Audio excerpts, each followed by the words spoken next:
Welcome tonight. We begin a slow and soothing journey through the world of Greek myths, stories of powerful gods, tragic lovers, mighty titans, and the mysteries of the ancient world. These aren't just tales, they are the roots of Western mythology, whispered through time. If you enjoy quiet storytelling, if myths calm your mind before sleep, then you're in the right place. Please consider liking, subscribing, and commenting. It helps more dreamers find these tales. Now, close your eyes, and let's begin the story. Hello mortals. I am here to tell you about the beginning. This is a tale as old as time itself. It's the kind of story your grandmother might tell you when you are tucked up in bed at night, except this story is much older than grandmother's. So huddle close and listen well, or don't. If you don't want to hear it, then don't blame me when you get scared in the dark. This is a story about the dawn of existence. Before there were gods, before there was time, there was only one thing: nothingness. Well, maybe that's too much of an exaggeration. There was one thing: chaos. There are no pictures of chaos, so I will have to show you with my hands. No pictures, no statues, no art can do it justice. When you think of nothing, what do you see? Some people imagine a vast white room. Others may see fields of white snow or white clouds. I think of a gaping hole where nothing is. Not a void where things are missing. A womb where things are not yet made. Yes, that's the closest I can come to describing it. You see, I was there. I saw it. I still remember the feeling. That's why I say it better than anyone, because I was there. Anyway, I was standing right next to it when it happened. Do you remember that, when the universe exploded into existence, you were there too, floating in a sea of potentiality, just drifting? And then the first sound, a low rumble like the deepest part of a waterfall. Then light. Light erupted through the darkness and chased away the last vestiges of non-being, and then form. The universe started to take shape. Galaxies spun into existence. Stars blazed into being. Planets congealed out of dust and gas. Systems coalesced and hurtled into place around a great furnace of burning plasma. And we were left spinning alone in the void. Do you feel that lurch in your gut? The memory of creation still echoes within us. Do you ever feel overwhelmed by the immensity of existence, the vastness of space and time? Of course you do. How could you not be affected by such a thing? It is all around us, yet it feels so far away sometimes, like the stars are literally unfathomably far away, but they are within us. We carry the universe inside ourselves. And that means we also carry chaos inside ourselves. Chaos, the primordial abyss from which everything sprung, which still contains everything. Have you ever looked into the abyss? Have you stared into the face of chaos? I know I have, and I know how terrifying it is, but it doesn't have to be. Because when I am with you, when I speak to you, I am the guide. I lead you down into the darkness and help you find your way. I can take you into the heart of chaos and you won't be afraid. Why? Because I was there when the universe was born, and I have been with it every step of the way since. Oh, you don't believe me? Prove it. Very well. I challenge you. Close your eyes and picture it. Go back before there were gods, before there was time. Remember the beginning. Remember chaos. What do you see? Now open your eyes. Are you not seeing it now? Can you not feel its presence thrumming within you? Ha, I knew you would. For chaos is not merely some ancient myth. It is not a distant abstraction. It lives within each and every one of us. It is our birthright, our heritage. And I am its herald. That's why I can tell you about it. And I can tell you how from that nothingness, the first thing appeared. Her name was Gaia. Her name was the earth. I can show you how she came to be. But first, let me ask you a question. Have you ever thought about how the earth got there? Of course you have. What do you mean? I mean, did you ever consider that the ground beneath your feet was once adrift in the void? Do you ever wonder how the earth found its place? Well, I can tell you that story too. Listen closely. Before there were gods, before there was time, there was only one thing: nothingness. I told you that already. That's right.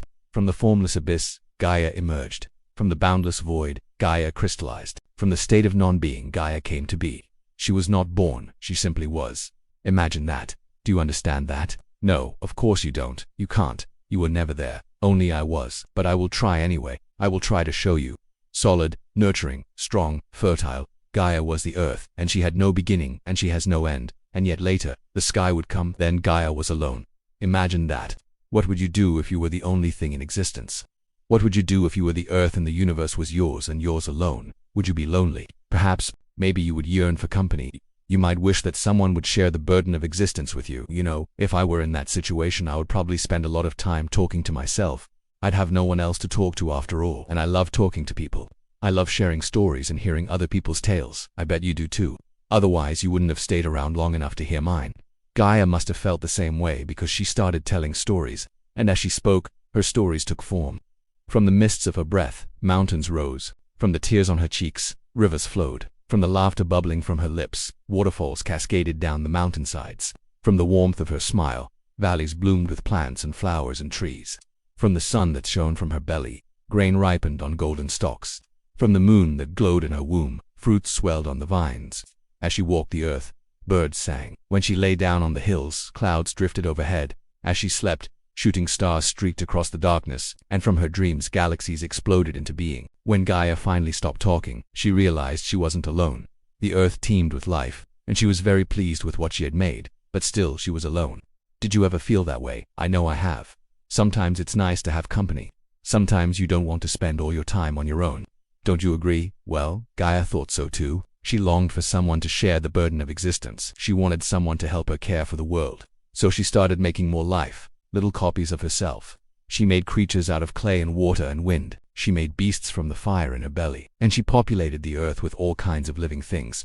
But she was still lonely. Even though the world was filled with life, she needed something more. Then she had an idea. She decided to make something magnificent, something truly special. She reached deep into her core and pulled out the stuff of stars. She wove the stardust together with moonlight and ocean spray. She kneaded the dough of the universe with the sweat of her brow.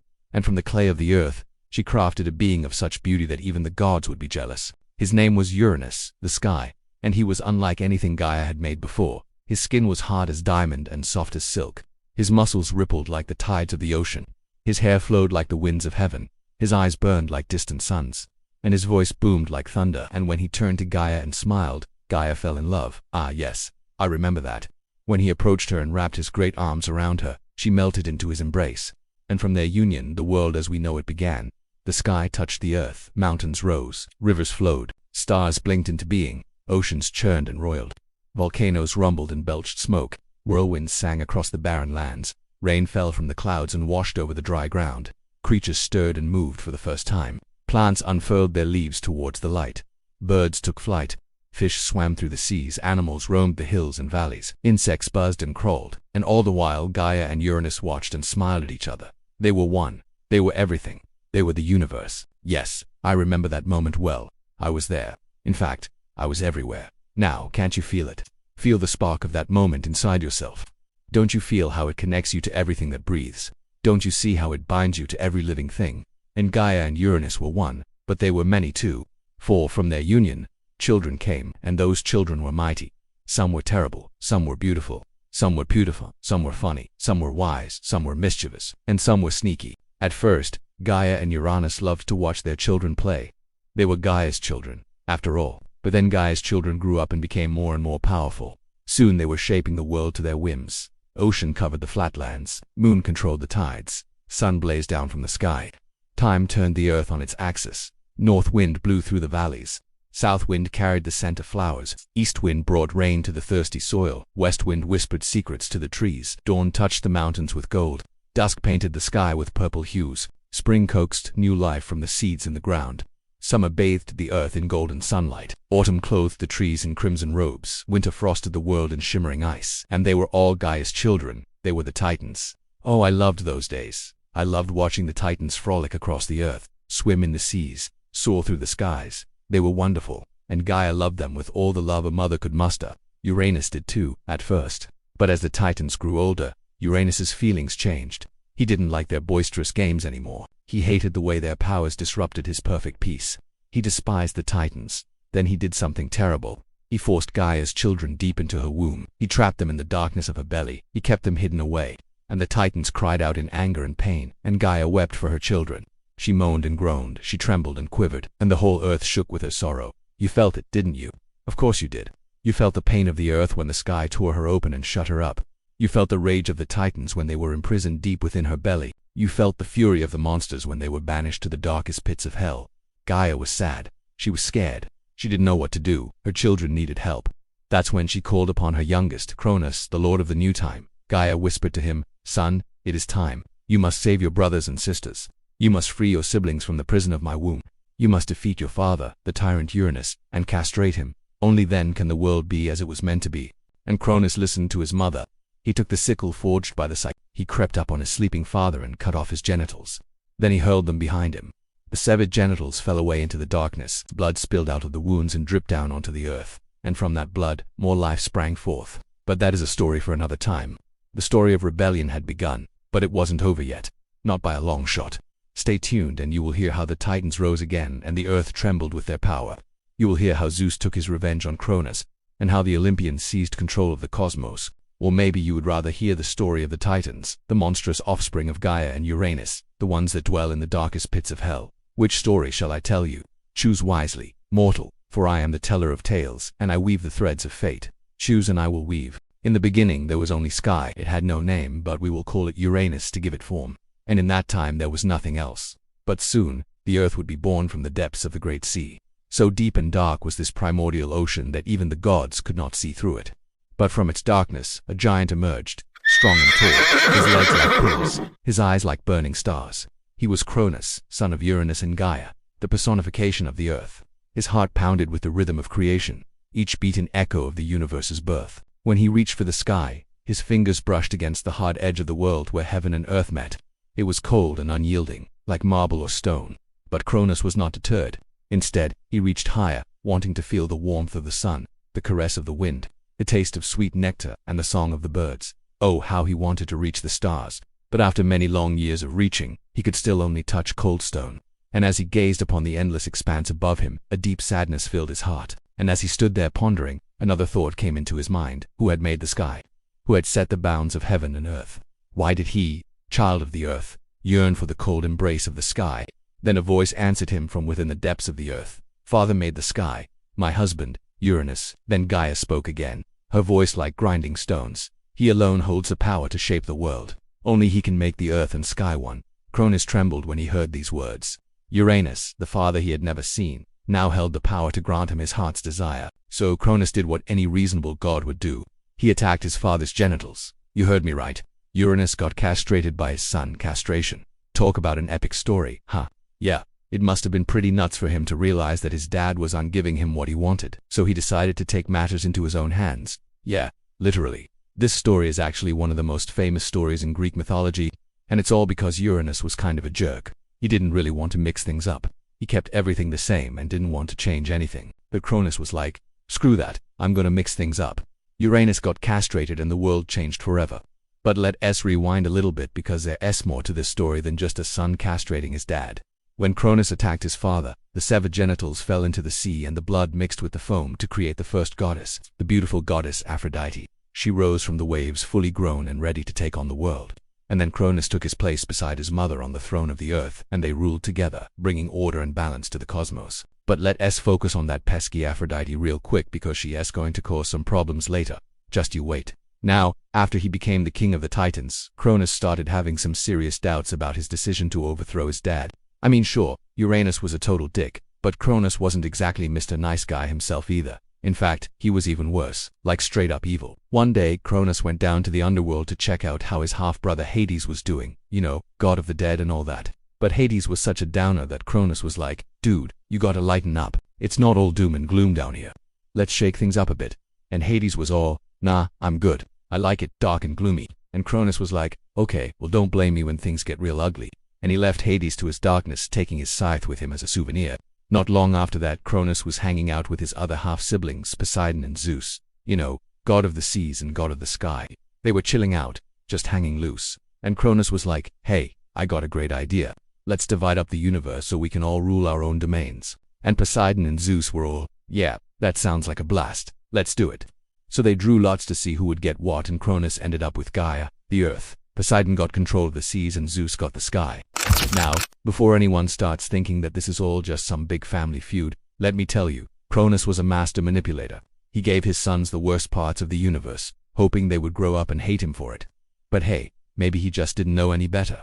After all, he wasn't exactly the most emotionally intelligent guy around. Now, if you think that's messed up, Cronus also tried to eat his kids. Yeah, that's right, he tried to eat them. But don't worry, they escaped. Zeus did. Anyway, Cronus swallowed his 5 sons, but they all came back to life and turned him into a stone. Well, 4 of them did. The youngest one, Hades, stayed behind and took over the underworld. Now, I know what you're thinking. What happened to Cronus? Well, he's stuck there in that cave with those 6 snakes for the rest of eternity.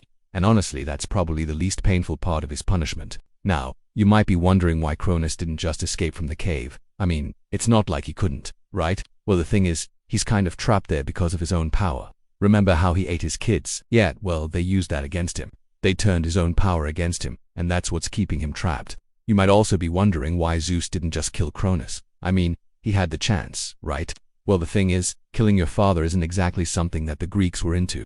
They believed that the gods should stay out of the affairs of mortals. Plus, Zeus knew that if he killed his father, Cronus's power would be released, and that could potentially destroy everything. So instead, he did the next best thing.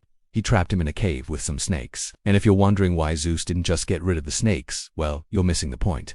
The whole thing was meant to be a punishment. Besides, Zeus knew that if he got rid of the snakes, people would start asking questions, like where did the snakes go?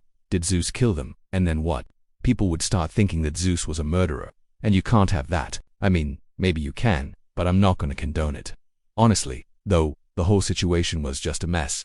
If Cronus hadn't tried to eat his kids, maybe things would have turned out differently, but that's just the kind of guy Cronus was.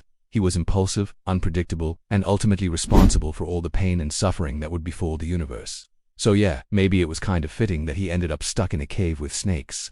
As I said before, the blood from Uranus's castration created the goddess Aphrodite. She was the embodiment of love and beauty, and her influence would be felt throughout the universe. And let me tell you, she wasted no time in making her presence known. Now when I say she wasted no time, I mean she wasted no time. She popped out of the sea fully grown and ready to party, and her first stop was Mount Olympus, home of the gods. And let me tell you, the gods were all over it. They were like, oh hey Aphrodite, welcome to Olympus. And she was all, thanks, guys. So, where's the party? And they were like, well, you're at it, sis. And she was like, awesome. And then they all partied like there was no tomorrow. But Aphrodite wasn't just there to party. She had a mission, to bring love and beauty to the universe, to make the gods and mortals alike fall head over heels in love. And she did not discriminate. I mean, she literally made Zeus fall in love with his half-sister Hera, which, come on, that's just messed up. But it wasn't just Zeus. She made all the gods fall in love with each other. Like seriously, she was like Cupid's grandma when it came to spreading the love. But it wasn't always smooth sailing. I mean, sometimes the love she spread was a little too much, like when she made a mortal fall in love with his own reflection. Yeah, that's right, he fell in love with his own reflection. Talk about narcissistic. But that's just a small sampling of the chaos that Aphrodite spread throughout the universe. Her influence was so powerful that she could turn enemies into lovers and lovers into enemies, and she used her powers for her own amusement. But don't get it twisted, Aphrodite wasn't some kind of goddess of true love. She was more like the goddess of lust and desire. She didn't care about happily ever after. She was just there to stir things up. But you know what? Maybe that's what the universe needed, someone to bring a little spice to the mix. Someone to break the monotony of the everyday. Maybe the universe needed Aphrodite. But let me tell you, it wasn't just Aphrodite who was causing trouble. No sir, Cronus was up to his old tricks as well. I mean, you remember what he did, right? He castrated his own father.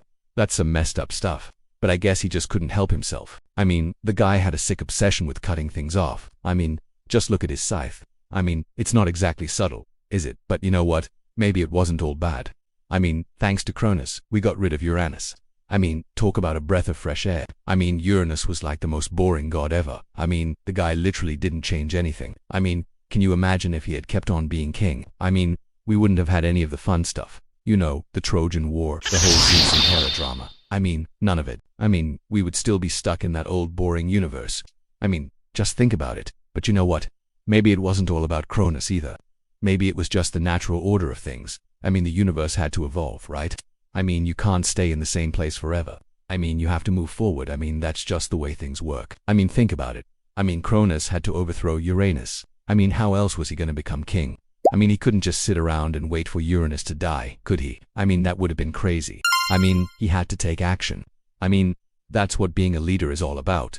I mean, you have to seize the moment. I mean, you can't just sit around and wait for things to happen. I mean, you have to make things happen. I mean, that's what leadership is all about. I mean, you can't just be a passive observer. I mean, you have to be proactive. I mean, you have to take charge. I mean, that's what being a leader is all about. I mean, you can't just sit around and do nothing. I mean, you have to take action. I mean, that's what being a leader is all about. I mean, you can't just be a bystander. I mean, you have to be a doer. I mean, you have to make things happen. I mean, that's what being a leader is all about. I mean, you can't just sit around and wait for things to happen. I mean, you have to make things happen. So yeah, maybe it was just the natural order of things. Maybe it was just the way the universe works. I mean, maybe it was just meant to be.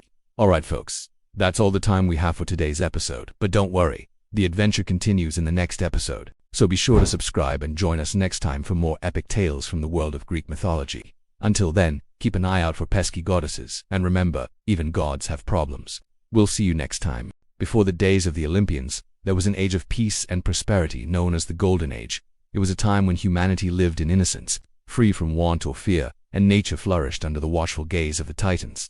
Cronus becomes king. The Golden Age began after a great battle when the Titans overthrew their father, Uranus, the sky, and castrated him. With Uranus gone, the Titans enjoyed a glorious victory and Cronus became king of the cosmos. His rule marked the beginning of a new era, one of peace and prosperity that would come to be known as the Golden Age. During this time, the earth was covered in lush vegetation. Animals roamed freely and humans lived simple lives free from hardship or strife. Cronus, along with his 5 siblings, the Titans who personified the fundamental forces of nature, worked together to maintain balance and harmony in the world. Oceanus, the Titan who embodied the sea, kept the oceans calm and the tides predictable, ensuring that the earth was nourished by the life-giving waters. Hyperion, the Titan who personified the sun, drove his celestial chariot across the sky each day, bringing light and warmth to the world and keeping it in balance with the darkness and cold of night. Themis, the Titan who represented law and order, maintained justice and balance among the Titans and other deities.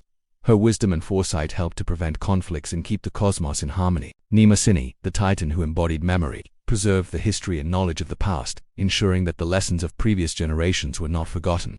She was also responsible for the creation of the Muses, the goddesses of the arts and sciences who inspired mortals to create and learn. The reign of Cronus and his fellow Titans was a time of great happiness and prosperity, not just for the gods and monsters, but also for the humans who lived on Earth. People lived long and healthy lives, free from pain and suffering. They lived in harmony with nature and with each other, and there was no war or violence. It was truly a golden age for all. And so the years passed peacefully until a shadow fell over the Golden Age, a shadow born of fear and prophecy. Cronus, despite being a god of immense power and authority, was haunted by a prophecy that foretold the end of his dynasty. He remembered the curse of his father Uranus, who had said upon his castration, "O my children, you shall grow up to be mighty and strong, and your father Cronus shall one day be overthrown by you." These words echoed in Cronus's mind, a constant reminder of the precariousness of his power. Fearful that the prophecy might come true, he began to take drastic measures to ensure the safety of his reign. But what exactly did these measures entail? Well, you'll have to find out next time when we continue our retelling of the myths of the Greek gods. So don't forget to subscribe if you haven't already so you never miss an episode. And now back to the story. As the eldest son of Uranus and Gaia, Cronus knew that he was destined to inherit his father's role as king of the cosmos. However, he also knew that he wasn't alone in this destiny. He had 5 siblings, all equally powerful and all potential threats to his claim to the throne. So he began to worry that one of them might betray him and fulfill Uranus's prophecy. Cronus's first thought was to kill all of his siblings, thus eliminating any possible threat to his reign. But something about this idea didn't sit right with him. Perhaps it was the memory of his father's dying words, or the thought of the Titans, their mother Gaia, mourning the loss of her children. Whatever the reason, Cronus couldn't bring himself to commit such an act. Instead, he came up with a more subtle and perhaps even crueler plan. He decided to isolate each Titan from the others, to hide them away where they could never threaten him or each other. But how could he do this without arousing suspicion or causing chaos among the Titans? He needed a plan that was both cunning and discreet. The answer came to him one day while he was watching the sunrise. Hyperion was driving his chariot across the sky, bringing light and warmth to the world. As Cronus watched, an idea struck him like a bolt of lightning. He would use the rising sun as a symbol of hope and opportunity, a way to lure each of his siblings away from the others and into his trap. He began by calling his sister Themis to him and told her that he wanted to give her a special gift, a chance to rule over the heavens with him as equals. He promised her that this gift would ensure their place in the cosmos and protect their dynasty from any outside threats. All she had to do was to meet him at the edge of the ocean at dawn, where he would wait for her with his gift. When she arrived, however, Cronus revealed that his gift was none other than the sun, which he planned to give to Hyperion as a reward for his loyalty. He told her that this would ensure the sun's continued role in maintaining the balance of the cosmos, and that it was a responsibility that Hyperion was uniquely suited for. But he also made it clear that years passed and Cronus's paranoia only grew worse. One day he felt a strange sensation in his belly. It was as if something inside of him was stirring. Unbeknownst to Cronus, Zeus was maturing within him, growing stronger by the day. Meanwhile, up on top of Mount Olympus, the nymphs and divine guides continued to train the young god in secret. They taught him how to harness his powers and control the weather. All the while, Zeus was beginning to understand his role in the great prophecy. Soon he would be strong enough to break free of his father's grasp and lead the next generation of gods to victory. Then came the time when Zeus was ready to put the plan into action. With the help of Metis, a wise goddess known for her intelligence, Zeus concocted a strategy to outsmart his father. Now, this is going to require some trickery, so Zeus went to go visit the Titan god of the sky, his uncle Uranus. By now, Uranus had been castrated by Cronus long ago, so he was not too happy about this family get-together. But since it was his brother Cronus, he decided to come. When they met, Zeus approached his uncle and said, "Oh my dear, dear uncle, you look so sad today, I cannot bear to see it." And Uranus replied, "Oh no, nephew. I am just feeling a little under the weather, but you know, I have an abundance of wine down below. It will cheer us all up. Why don't we drink together?" Zeus was like, "Dude, let's do it." So they went to his underground palace where all of the Titans were hanging out. At first, everyone was shocked to see Uranus and Zeus arrive together, but Cronus, being the welcoming host that he was, greeted them warmly. Then he served them each a special drink from a golden goblet. Before taking his seat, Cronus warned Zeus, "Beware the drink, young god, for it is very potent. Only 1 cup is needed to bring joy to the saddest of hearts. But drink too much and you will never taste the sweet nectar of life again." Zeus was not afraid though. In fact, he was excited. So he took the goblet with both hands and drank every last drop. As the drink went down his throat, Zeus could feel its power surging through his veins. It tasted sweet like honey, but also bitter like ash. What was this stuff? As the other Titans celebrated, laughing and dancing, Zeus excused himself to go to the restroom. When he entered the bathroom, he immediately started to feel sick. His stomach was in knots. He tried to make it to the toilet, but it was too late.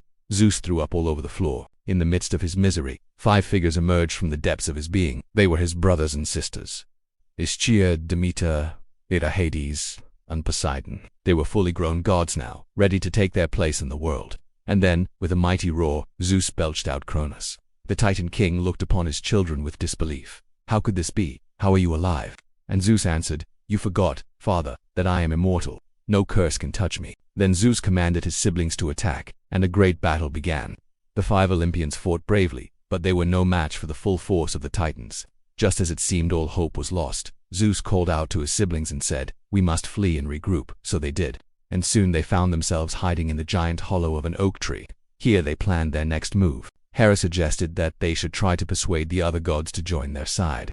And so the 5 siblings set off across the earth, seeking allies. Meanwhile, Cronus gathered his forces, preparing to hunt down his children and finish what he started. After traveling for many days, the Olympians reached the home of the Hecatonkires, a race of monstrous gods with 50 arms and 50 heads. Their father was also a Titan named Atlas, who was punished to live forever on Earth.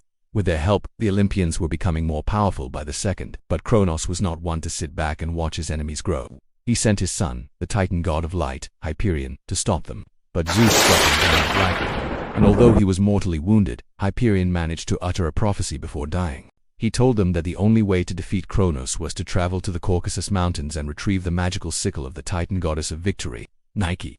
With this new task ahead of them, the Olympians split up into 2 teams. Zeus, Hades, and Poseidon went after the sickle, while the 3 goddesses hid in a cave on Earth. Soon though, the Titans found them and surrounded the cave. Hestia, Demeter, and Hera stood back to back, drawing their bows and arrows. Just as it seemed like they were about to be overwhelmed, a huge earthquake shook the ground. It was Poseidon. Using his trident, he created a giant sea monster that ate all of the Titans. Now, finally, the Olympians had the upper hand. Zeus returned with the sickle and presented it to his sister Hera. With it, she was able to grant the other Olympians boons and blessings, making them even more powerful than before. Meanwhile, the remaining Titans regrouped and prepared for one final stand. Cronus led the charge, brandishing his own weapon, the Cyclopes. They were a race of giant one-eyed monsters who lived deep inside the earth. And with their help, Zeus became unstoppable. The first Cyclopes gave him a magnificent thunderbolt. Zeus accepted it with gratitude, knowing that it would become his most iconic weapon. But the Cyclopes wanted to give the other Olympians gifts too. So they approached Hades and said, "Oh, great god of the underworld, we have a helmet here that will allow you to travel unseen. Take it and use it wisely." Then they approached Poseidon and said, "Oh, lord of the seas, we also have a trident that will allow you to shake the earth and control the tides. Use it to protect your domain." And so the Olympians prepared for battle, each one of them armed with powerful weapons and boons. On one side stood the Titans, led by Cronus, with their bodies made of stone and metal. On the other side stood the Olympians, led by Zeus, with their bodies made of flesh and blood. Then the battle began. Lightning clashed with rocks, swords met shields, and the earth trembled beneath their feet. It was a fierce and bloody battle, but the Olympians were victorious. One by one the Titans fell until only Cronus remained.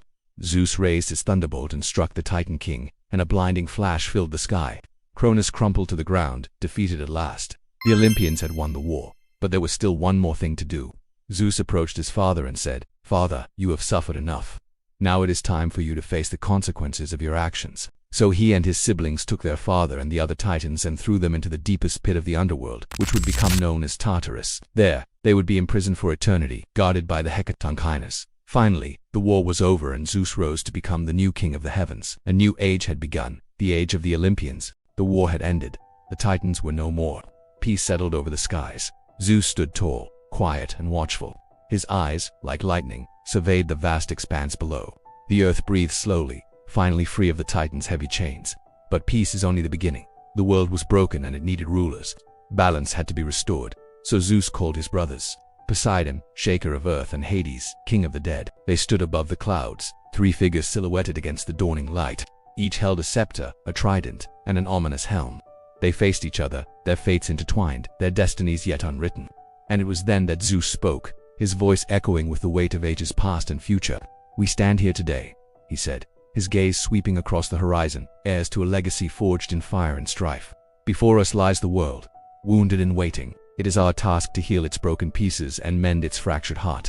Poseidon shifted, his oceanic blue eyes troubled. "Brother," he rumbled, his voice like the rolling surf, "the task before us is immense. How can we, mere mortals, bound by flesh and bone, hope to shoulder such a burden?" Hades, shrouded in the mists of his dark domain, spoke next. His voice was a low, resonant echo. "Our father's burden now becomes our own. To rule the cosmos, to shape the lives of mortals, it is a heavy price to pay for victory."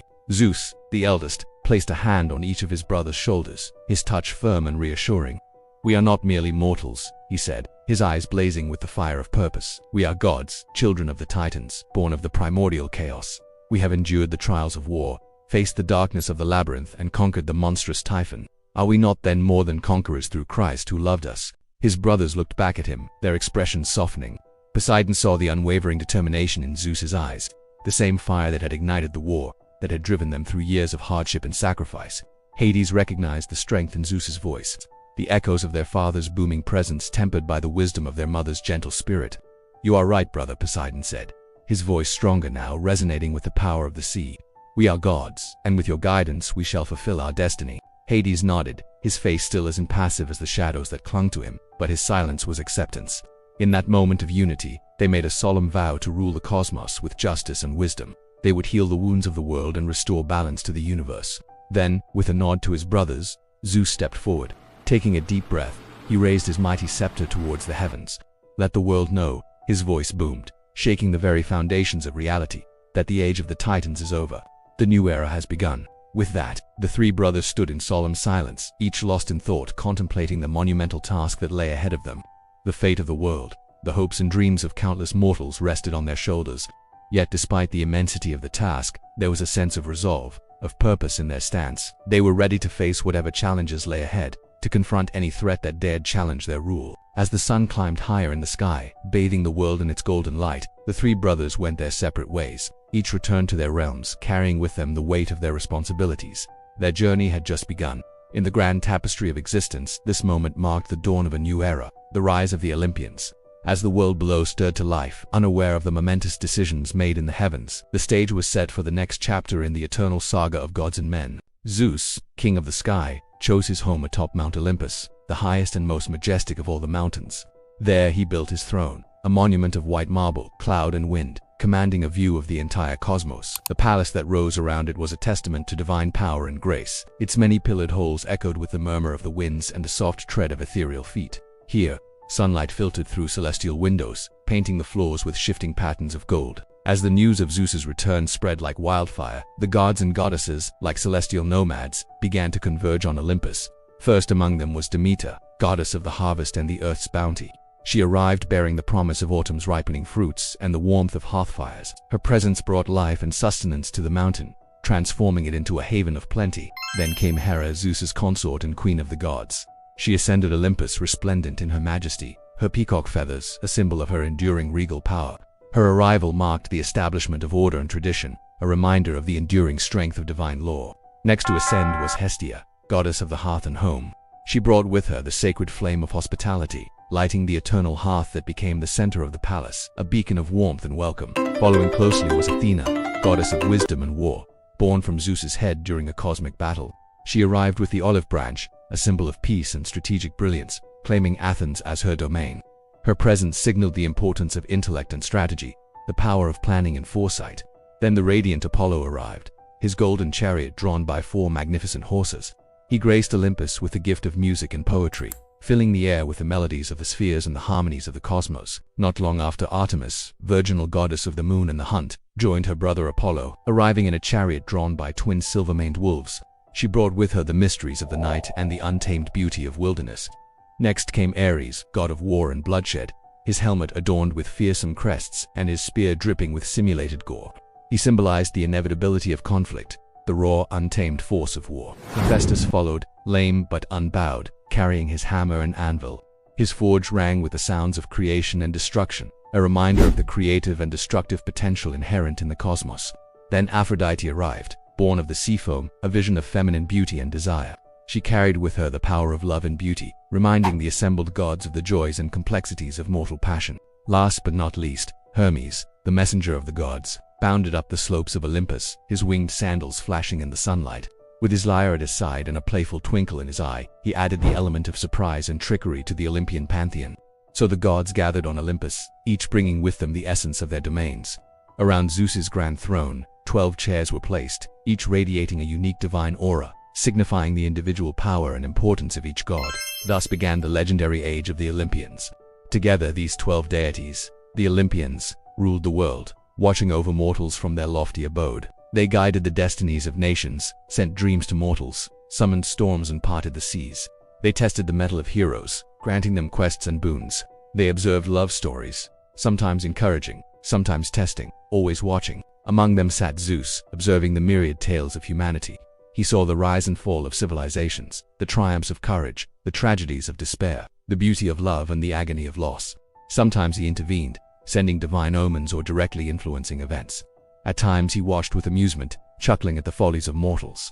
And sometimes his heart ached, feeling their pain as if it were his own. He saw the best and worst of humanity, their capacity for great deeds, their inventiveness, their compassion, but also their greed, their cruelty and their endless capacity for self-destruction. Still, he never lost hope. He saw the spark of divinity in every human soul, the potential for greatness that lay dormant within. As the millennia passed, the Olympians continued to watch over the world they now ruled. They saw heroes come and go, empires rise and crumble, and life on earth continue its endless cycle. They witnessed the evolution of humanity, their triumphs and tragedies, their loves and losses, their hopes and fears. Through it all, the Olympians remained a constant presence in the ever-changing drama of human existence. Yet despite their godlike powers, the Olympians themselves were not without flaws. They had strengths and weaknesses, virtues and vices, making them, in their own way, as human as the beings they watched over. And so began the age of Olympus, an era of both wonder and turmoil, of divine rule and human resilience, of the endless dance between gods and men. High above the earth, the gods watched. Olympus stood quiet, shining in silence. The halls of the blessed dead echoed with stillness. The feast was over. Wine had been drained. Now only shadows stirred at the edge of the light. But not all gods were content. Far from the revelry, one god lingered, heavy in thought. Beside the windows, looking out across the endless dark, one god remembered when the earth was new, when the Titans yet walked the world, and when his heart beat with a different rhythm. One Titan still wandered among them, a spirit unbound by eternity, forever yearning for the past. A Titan who once had fought beside the gods, who had helped topple the Titans, who had tamed the Typhon and slain him with a bolt of lightning. A Titan whose name was thinking, but who was now called by another name, the name of a traitor, the name of a fool. Prometheus. He had once sided with Zeus, but his heart was not with the thrones. His mind still wandered to the earth, to the mortals. He looked down and saw them cold, weak and shivering. He saw them huddle in the darkness, afraid of the night. No warmth, no light, no fire. All they had were the stars above, so beautiful and bright, yet just out of reach. And he remembered how it was before the fall, when the earth was warm and bright, when the sun shone and the moon glowed, when the forests teemed with life and the mountains sparkled with dewdrops, when the rivers sang and the valleys dreamed. He remembered when the humans had walked with the gods, when they laughed and played in the golden light, when they swam in the pools of the morning mist and chased butterflies in the fields of green. And then he remembered when the earth grew dark and cold, when the Titans fell and the gods took their place, when Zeus came down in thunder and lightning and took away the fire. They are not ready, he had said. Fire will make them dangerous. But Prometheus did not agree. He looked at their faces, so hopeful and yet so lost. He saw their hands reaching for the stars, their minds grasping for ideas, their spirits dreaming of a better world. He saw the spark in their eyes, the spark of curiosity, the spark of courage, the spark of kindness. He saw their struggle, their endurance, their perseverance. He saw their resilience and their strength, their unity and their love. He saw their potential, their greatness, their divinity. He saw that they were ready, and he could not bear to see them live in darkness any longer. So he made a choice. Without a sound, without a word, he turned away from the feasting hall and climbed into the heavens. He passed the thrones of the gods, untouched by their power, unmoved by their glory. He ascended through the clouds, leaving the laughter and the light behind. And there in the darkness, beyond the reach of sight, he found it, the source of all creation, the heart of the cosmos, the sacred flame, the fire of the gods. And he reached out and stole a spark from the eternal fire and hid it in a hollow reed. Then he turned and walked back through the clouds, back past the gods, back to the earth below. Light glowed where there had been none. In his hand, the fire burned steady and strong, and when he reached the earth, he climbed a tall mountain and gave it to the wind, letting it spread to the dry leaves and brush. And as the fire grew, he stood there watching, a single god in the growing light, the first human ever to see his own reflection in the flames. Then he went down the mountain and found them, the mortals, huddled around their dying fires, afraid of the darkness, afraid of the night, and he gave them fire, too. And suddenly the world was different. Fire cracked and danced in the dark. It warmed hands, cooked food, lit caves. It chased away the night and brought comfort and joy. It illuminated faces, bringing warmth and smiles. It created shadows and stories, laughter and song. It forged tools and weapons, shelters and homes. It fueled furnaces and forges, shaping raw materials into works of art. It lit altars and temples, drawing mortals and gods closer together. With fire, they thrived. With fire, they grew. With fire, they dreamed. Overnight, humanity changed. They created, they shaped, they believed. They invented calendars and stories, languages and laws. They sculpted statues and paintings, music and poetry. They explored and conquered, built and traded, loved and laughed. They lived full lives, rich and varied, long and happy. But Zeus felt the flame rise. He felt its heat on his skin, its light in his eyes, its energy in his bones. He knew what had been done. He knew who had dared to defy him. But he said nothing. He watched as the humans flourished. He saw their cities rise, their armies grow, their inventions spread. He felt their gratitude and worship rise to him, mingled with the scent of smoke and the crackle of burning wood. And he understood that perhaps he had been wrong. Perhaps they were ready after all. And so he let it go. He let them have their fire. He let them live their lives. He let them be. For what is a god if not one who gives? What is power if not one who lets go? What is wisdom if not one who understands? And what is love if not one who forgives? And so Olympus fell silent. The gods returned to their feasts, the titans back to their games. The earth was filled with the laughter of children, the songs of lovers, the cheers of friends, the prayers of families, the dreams of heroes. And Prometheus stood still, unafraid, unmoved, unbowed. His rebellion was love. His punishment was pride. His reward was peace. Fire now burned in every heart, the fire of ambition, the fire of creativity, the fire of compassion. And the world would never be the same. For fire brings light into darkness, hope into despair, courage into fear, strength into weakness, unity into division, knowledge into ignorance, growth into stagnation.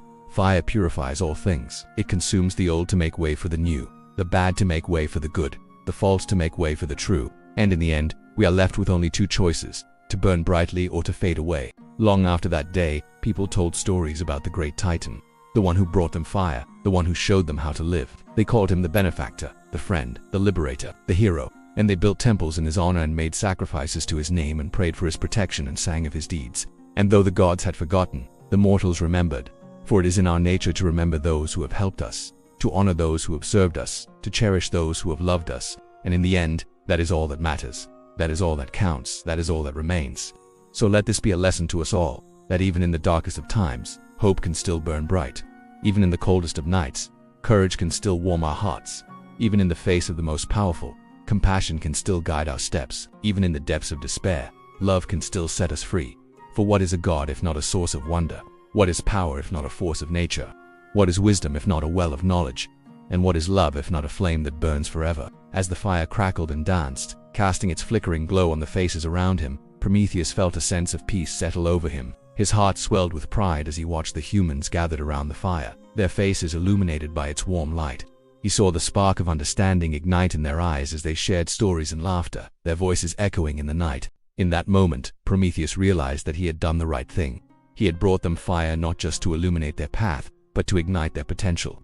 The fire had become a symbol of their resilience, their ingenuity, and their unwavering spirit.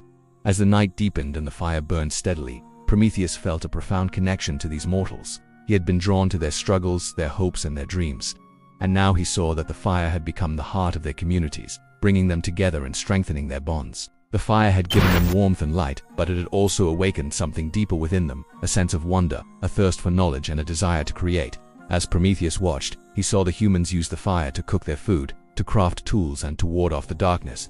He witnessed their ingenuity as they devised new ways to harness the fire's power, and he marveled at their ability to adapt and innovate. But more importantly, Prometheus saw how the fire had touched their souls. It had brought families and communities together, creating a sense of unity and belonging.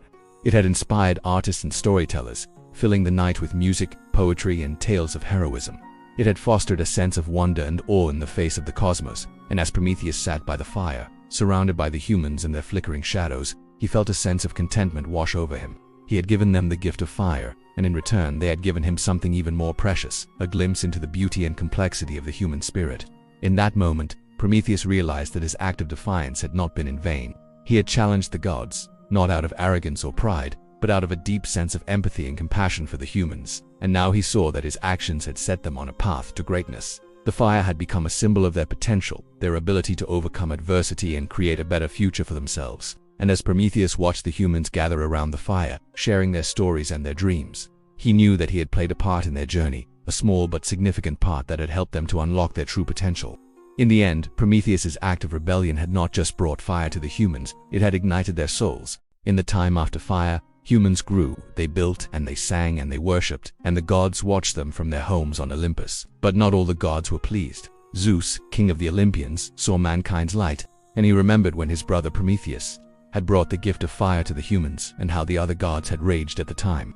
But Zeus had been impressed by mankind's potential, and he wanted to give them something special, something beautiful. So he remembered the stories of old when the Titans still walked the earth and there was war in the sky. And he thought of the first men who were born of the union between the Titaness Gaia, the earth, and Uranus, the sky. And Zeus planned a new creation, a companion for the lonely humans, a gift and a test. He called his son Hephaestus to the forge and he said, "I want you to take the dust of the earth and the water of the rivers and the foam of the sea and shape her from that. Make her beautiful and curious and alive." So Hephaestus took the materials which the gods provided, and he worked in his forge until his tools rang and his hammer fell. And at the end there was a human, the first woman. Then the gods gathered around her and they marveled at their creation, and they named her Pandora. What name would you give to the first woman? Let me know down in the comments below. This is Pandora, and each god gave her a gift. Aphrodite, the goddess of love and beauty, gave her unmatched beauty, which made her irresistible to behold. Hermes, the messenger of the gods, gave her wit and words, so that whatever she wished, she could persuade. Athena the wise gave her the skills of her craft, so she could spin and weave tapestries finer than any mortal. And all the gods rejoiced in their creation, walking among the humans as their equal, speaking with them and laughing with them. She was wondrous to behold, this Pandora, with eyes like pools of starlight and hair like woven gold, and skin like alabaster and lips like rose petals. But one gift remained. Zeus stood before her, holding out a jar sealed tight with a lid of purest gold. He did not speak, but his eyes told her story. It was heavy with mystery and magic. This jar, and the air around it thrummed with power. "This," he said finally, "is a gift. But do not open this jar, do not even look inside. For if you do, great sorrow will come to pass, not only for you, but for all mankind." And Pandora promised on her immortal soul that she would never break the seal. And so Zeus left her among the humans and went back to his home on Olympus. And she walked among the mortals for many years, bringing light and wonder into their lives. The jar was always at her side, sealed tight, its contents unknown. But every now and then she would hear the whisper of its voice, soft as a serpent, smooth as honey, calling her closer, telling her tales of what could be, of what might have been. One day she sat down on a stone and she held the jar in her lap. She traced the lines on its surface and she felt the thrumming of its power, and her fingers trembled. Just a peek, she thought, just to see. And in that moment, she broke the seal. From within the jar came sorrow, and it wrapped around Pandora like a shroud, stealing her breath and choking her words. Then illness slithered out, and it climbed into Pandora's veins and made her blood run cold. Next came envy, whispering lies that tore at her soul. And then pain, sharp as a shard, cut through her heart. They flew into the world like shadows, these evils, and they found purchase in mankind. They took root in hearts and minds, and twisted there, growing stronger with each passing hour. Pandora screamed and she clawed at the jar, trying to push it back inside. She stumbled to her feet and ran through the land, calling out for help, but it was too late. All had escaped. Her hands trembled with fear.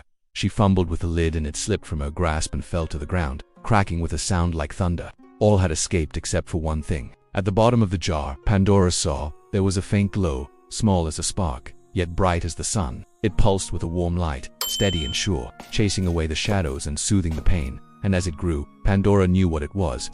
It was hope. It stayed with humanity forever. Let us know what you think about this retelling of the myth of Pandora down in the comments below. Also, please remember to subscribe. If you enjoyed this episode and you haven't already subscribed, then you can do so completely free. You'll get more stories like this one, and you'll also get access to all of our other content. Thanks so much for watching.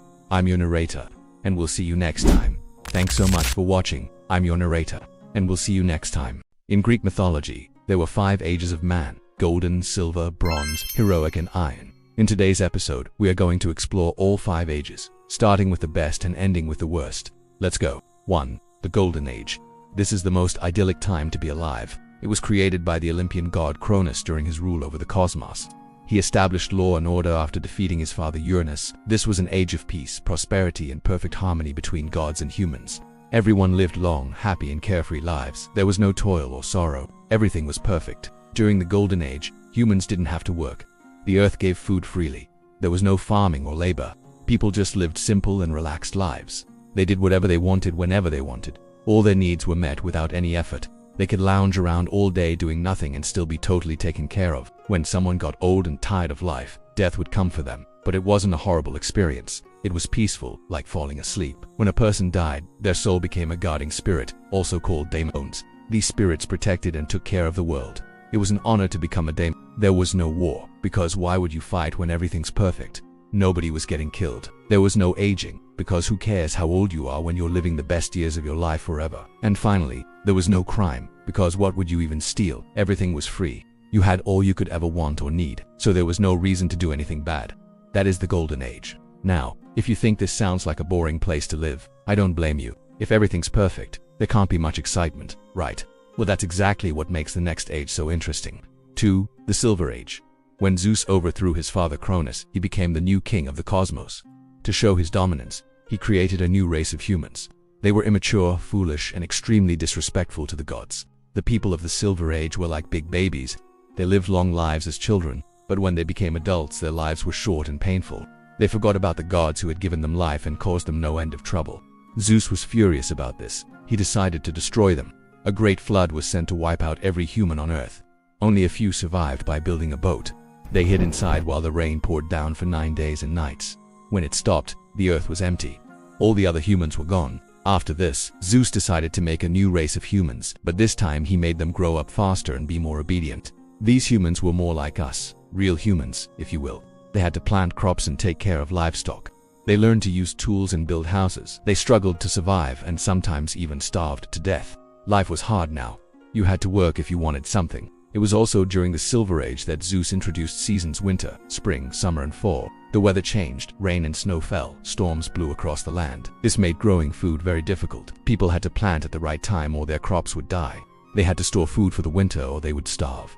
Survival was no longer guaranteed. Now they had to try to stay alive. These humans were better than the first ones in many ways. They were more like us. They had real human problems and emotions. But they were also more mortal than the golden ones. 3. The Bronze Age. The humans of the Bronze Age were born from ash trees. They were tall and strong. They looked like giants. They were warlike and violent. They loved fighting and killing each other. These people built their homes out of bronze, as well as their tools and their armor. They constantly went to war. Men fought in chariots, throwing spears and swinging heavy shields. Battles were brutal and bloody. People were killed instantly in combat.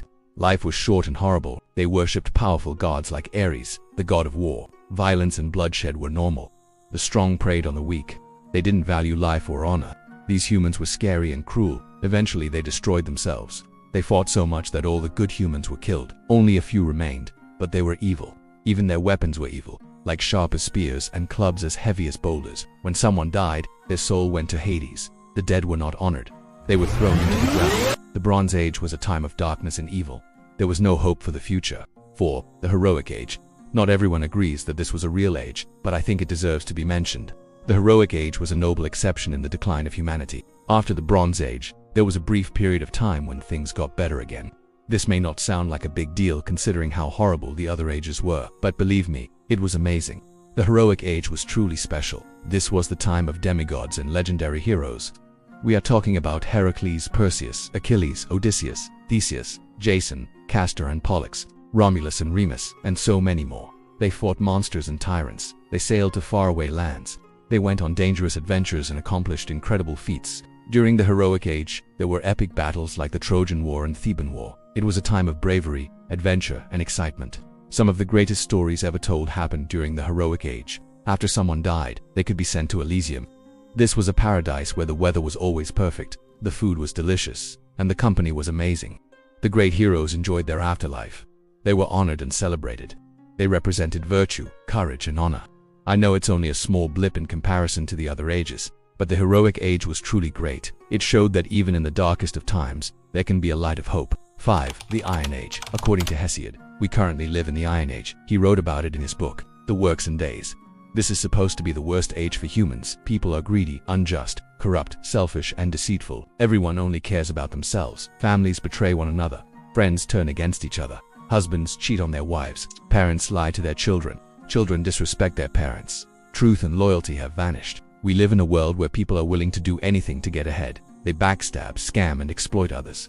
We live in the Iron Age. We have to work hard to survive. The earth is not generous. It doesn't give us food for free. We have to earn our food. We have to grow crops, raise animals, and buy groceries. If we don't work, we will not eat. According to Hesiod, things will only get worse. The gods are losing patience with humans. They will eventually abandon humankind altogether. We are on our own. Once upon a time, or was it a lifetime ago? In the beginning there was only chaos. Then came the Titans, and after them the gods took over and all was well until it wasn't. See, humanity had gotten real corrupt and violent and disrespectful to the gods, especially during the Iron Age, which was like the worst of times. Zeus, king of the gods, was not happy about this turn of events, so he decided to give mankind one final test. He sent a great flood to cleanse the earth and wipe out all of humanity. But before that though, he went to see the oracle of Delphi and asked what he should do with the survivors, and she told him to make man from stone. But why? Why did Zeus send a flood in the first place? Well, for many reasons really. For one, humanity had forgotten about the gods. They stopped making sacrifices and honoring them and abandoned their sacred rituals. And instead, people started worshipping themselves. They became prideful and arrogant and thought they could do anything. And it got so bad that even the gods had to hide from humans. You see, Zeus was tired of mankind's hubris. He was sick of their endless crimes, and he was especially triggered by one guy named Lycaon, the king of Arcadia. Now, this dude was a mess. One day he invited Zeus and his son Hermes to his palace for dinner, and Zeus was looking forward to some quality father-son bonding time. Like maybe they'd watch the Titans fight in the distance and then compare notes on their favorite methods of punishing mortals. You know, the good old days. But Lycaon had other plans. Instead of serving ambrosia and nectar to his godly guests, he served them human flesh. Ugh, just thinking about it makes me sick. Like you're gonna serve the king of the gods human flesh. Don't you know that comes with a side of thunder? Yeah, it does. It actually comes with a whole buffet of lightning, hail, earthquakes, and floods. So thanks for the tip, and that's exactly what happened.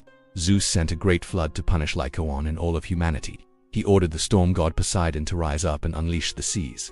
Then Hades kept the river Styx in place so the waters wouldn't recede, and Zeus himself unleashed the sky. He opened up the floodgates and let the rain fall for 9 long days and nights until the land was completely submerged. During this time, the earth was nothing but water, and water was everything. All the mountains were washed away and the valleys filled up. Rivers changed their course, lakes evaporated, and the sea got real salty.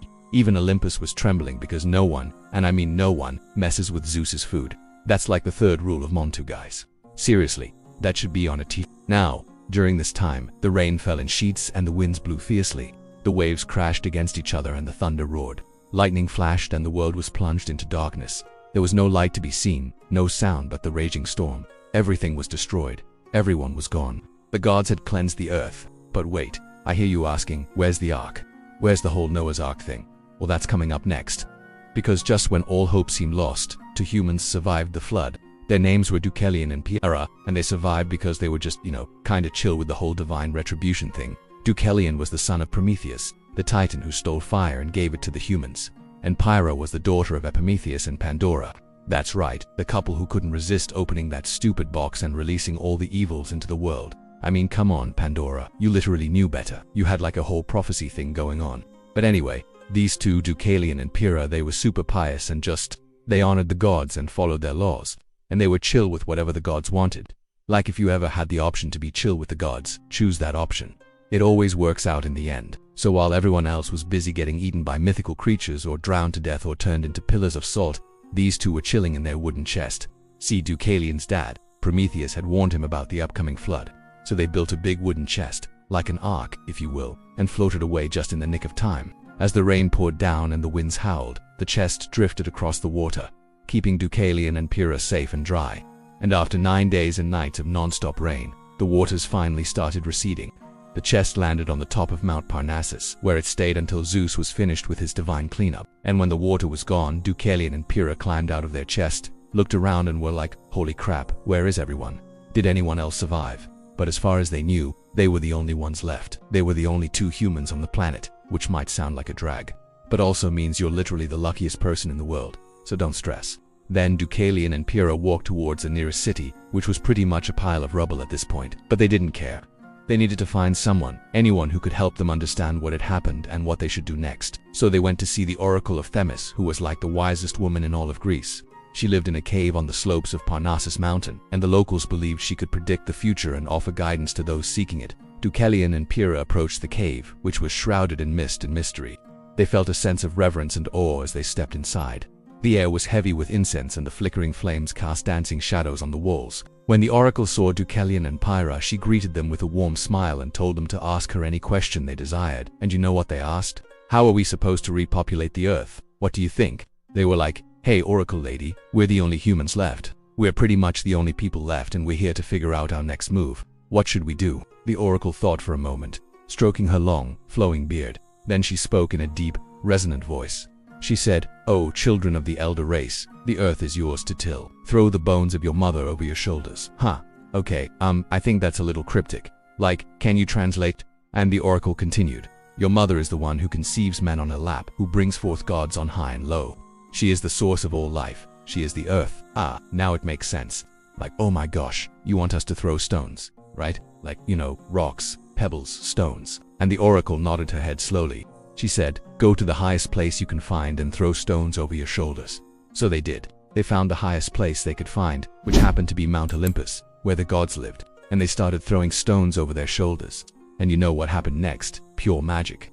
Every stone that Deucalion threw turned into a fully grown man, and every stone that Pyrrha threw turned into a beautiful woman. Now, they didn't realize this would happen, of course. Like they weren't trying to, create an entire new human race. They were just following the oracle's instructions. But when they saw what was happening, they were like, sweet, this is kind of cool. Like we may have just created an entire new human race. And then they thanked the gods for guiding them and giving them this responsibility. They realized that they had been chosen to start over and rebuild civilization. Okay, I know this story has a lot of similarities to the biblical story of Noah's Ark and the Tower of Babel, but this myth is actually Greek. It comes from a poem called the Theogony by Hesiod, who was a Greek poet. This story is like the Greek version of the story, and it's a lot older than the Bible too. Like the Bible was written hundreds of years after Hesiod's poem was written. Anyway, this story is about the second destruction of mankind. The first one, of course, was the Tower of Babel thing. And this one, the flood of Deucalion, it represents a second chance, like a do-over for humankind. Zeus wipes out everyone, but he gives Deucalion and Pyrrha another shot. He lets them start over and build a new society. This story also teaches us about humility and obedience. Like Deucalion and Pyrrha listened to the gods and followed their instructions. They didn't complain or argue, they just did what they were told. And as a reward, they got to start a new human race. Like, that's pretty cool. It's also a story about hope and renewal. Even when everything seems lost, there's always hope for a fresh start. Like the flood may have destroyed everything, but it also gave way to a new beginning. And that's kind of nice to think about. Plus, it's a reminder that the gods aren't too happy with humanity sometimes. And that's probably a good thing to keep in mind if you're a bit of a jerk. Anyway guys, I hope you enjoyed this episode of The Myth. I know it's a bit different from what we normally cover, but I wanted to share this story with you because it's a classic. Plus, it's about a flood. And I love floods. Water everywhere. In the realm of ancient Greece, a tale of love, loss, and the changing seasons unfolds. Our story begins with Persephone, daughter of Demeter, the goddess of harvest. On a warm, sunny day, she wandered through a lush meadow, her delicate fingers plucking vibrant flowers from the earth. The air was sweet with the scent of blooms, and all seemed peaceful in this idyllic scene. But fate had other plans for the young goddess. Without warning, the ground beneath her feet trembled and split open. From the depths of the earth emerged Hades, the formidable god of the underworld. His dark chariot burst forth, and in one swift motion, he snatched Persephone away. The flowers she had gathered fell to the ground as she disappeared into the realm below, leaving only echoes of her startled cries. Demeter, unaware of her daughter's fate, soon noticed Persephone's absence. Panic gripped her heart as she searched high and low, calling out for her beloved child. Days turned to weeks, and weeks to months, yet Persephone remained lost. Demeter's anguish knew no bounds, and in her grief, she neglected her divine duties. The once fertile fields withered and died. Crops failed to sprout, and a great famine spread across the mortal realm. The earth, once teeming with life, became barren and cold. Demeter, consumed by sorrow, disguised herself as a mortal woman and wandered the world. She moved from village to village, her eyes hollow with loss, her heart heavy with despair. As hunger gripped humanity, their cries reached Mount Olympus. The gods, alarmed by the suffering below, knew they must intervene. Zeus, king of the gods, understood the gravity of the situation. He summoned Hermes, the swift-footed messenger, and tasked him with a crucial mission: to journey to the underworld and negotiate Persephone's return. Hermes descended into the dark realm, his winged sandals carrying him swiftly through the gloom. He found Hades and Persephone in the shadowy palace, where eternal night reigned. The young goddess, though initially frightened, had grown accustomed to her new role as queen of the underworld. Yet her heart still yearned for the warmth of her mother's embrace and the light of the world above. Hades, reluctant to lose his newfound queen, devised a clever plan. He agreed to allow Persephone to leave, but not before offering her a seemingly innocent gift, a ripe, glistening pomegranate. Unaware of the consequences, Persephone accepted the fruit and ate 6 seeds. Little did she know that by consuming food of the underworld, she had bound herself to return for part of each year. As Persephone prepared to depart, Hades revealed the truth of her actions.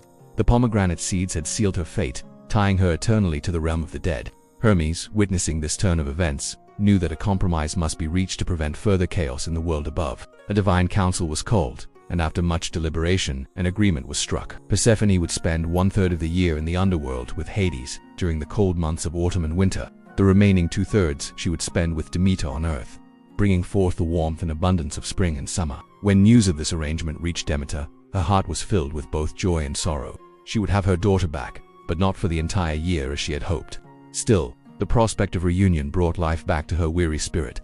As Persephone emerged from the underworld, Demeter's happiness caused the earth to bloom once more, and so began the eternal cycle of the seasons. When Persephone returns to her mother each year, Demeter's joy brings forth new life. The world awakens from its slumber, and spring unfolds in a riot of color and fragrance. Flowers carpet the meadows, trees burst into leaf, and the air fills with the song of returning birds. As spring deepens into summer, the earth reaches the peak of its abundance. Golden fields of grain wave in the warm breeze, orchards hang heavy with fruit, and gardens overflow with vegetables.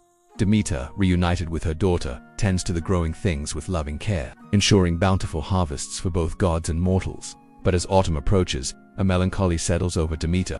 She knows that soon Persephone must return to the underworld. As her daughter descends once more into the realm of Hades, Demeter's grief manifests in the changing world around her. Leaves turn golden and red before falling from the trees. The air grows crisp, and a chill settles over the land. Winter follows, a time of dormancy and reflection. The earth sleeps beneath a blanket of snow, mirroring Demeter's sorrow. Yet even in this time of apparent death, life persists. Seeds lie dormant in the frozen ground, waiting for Persephone's return to signal the start of a new cycle. This myth, passed down through generations, speaks to the heart of human experience. It explores the profound bond between mother and daughter, the pain of separation, and the joy of reunion. In Demeter's grief, we see reflected our own experiences of loss and the ways in which sorrow can transform the world around us. The tale of Persephone and Demeter also serves as a powerful metaphor for the cycles of nature. It reminds us that life and death are inextricably linked, each giving meaning to the other. The changing seasons become a visible manifestation of this eternal dance between the realms of the living and the dead. Moreover, this myth was central to the Eleusinian mysteries, one of the most important religious rites in ancient Greece.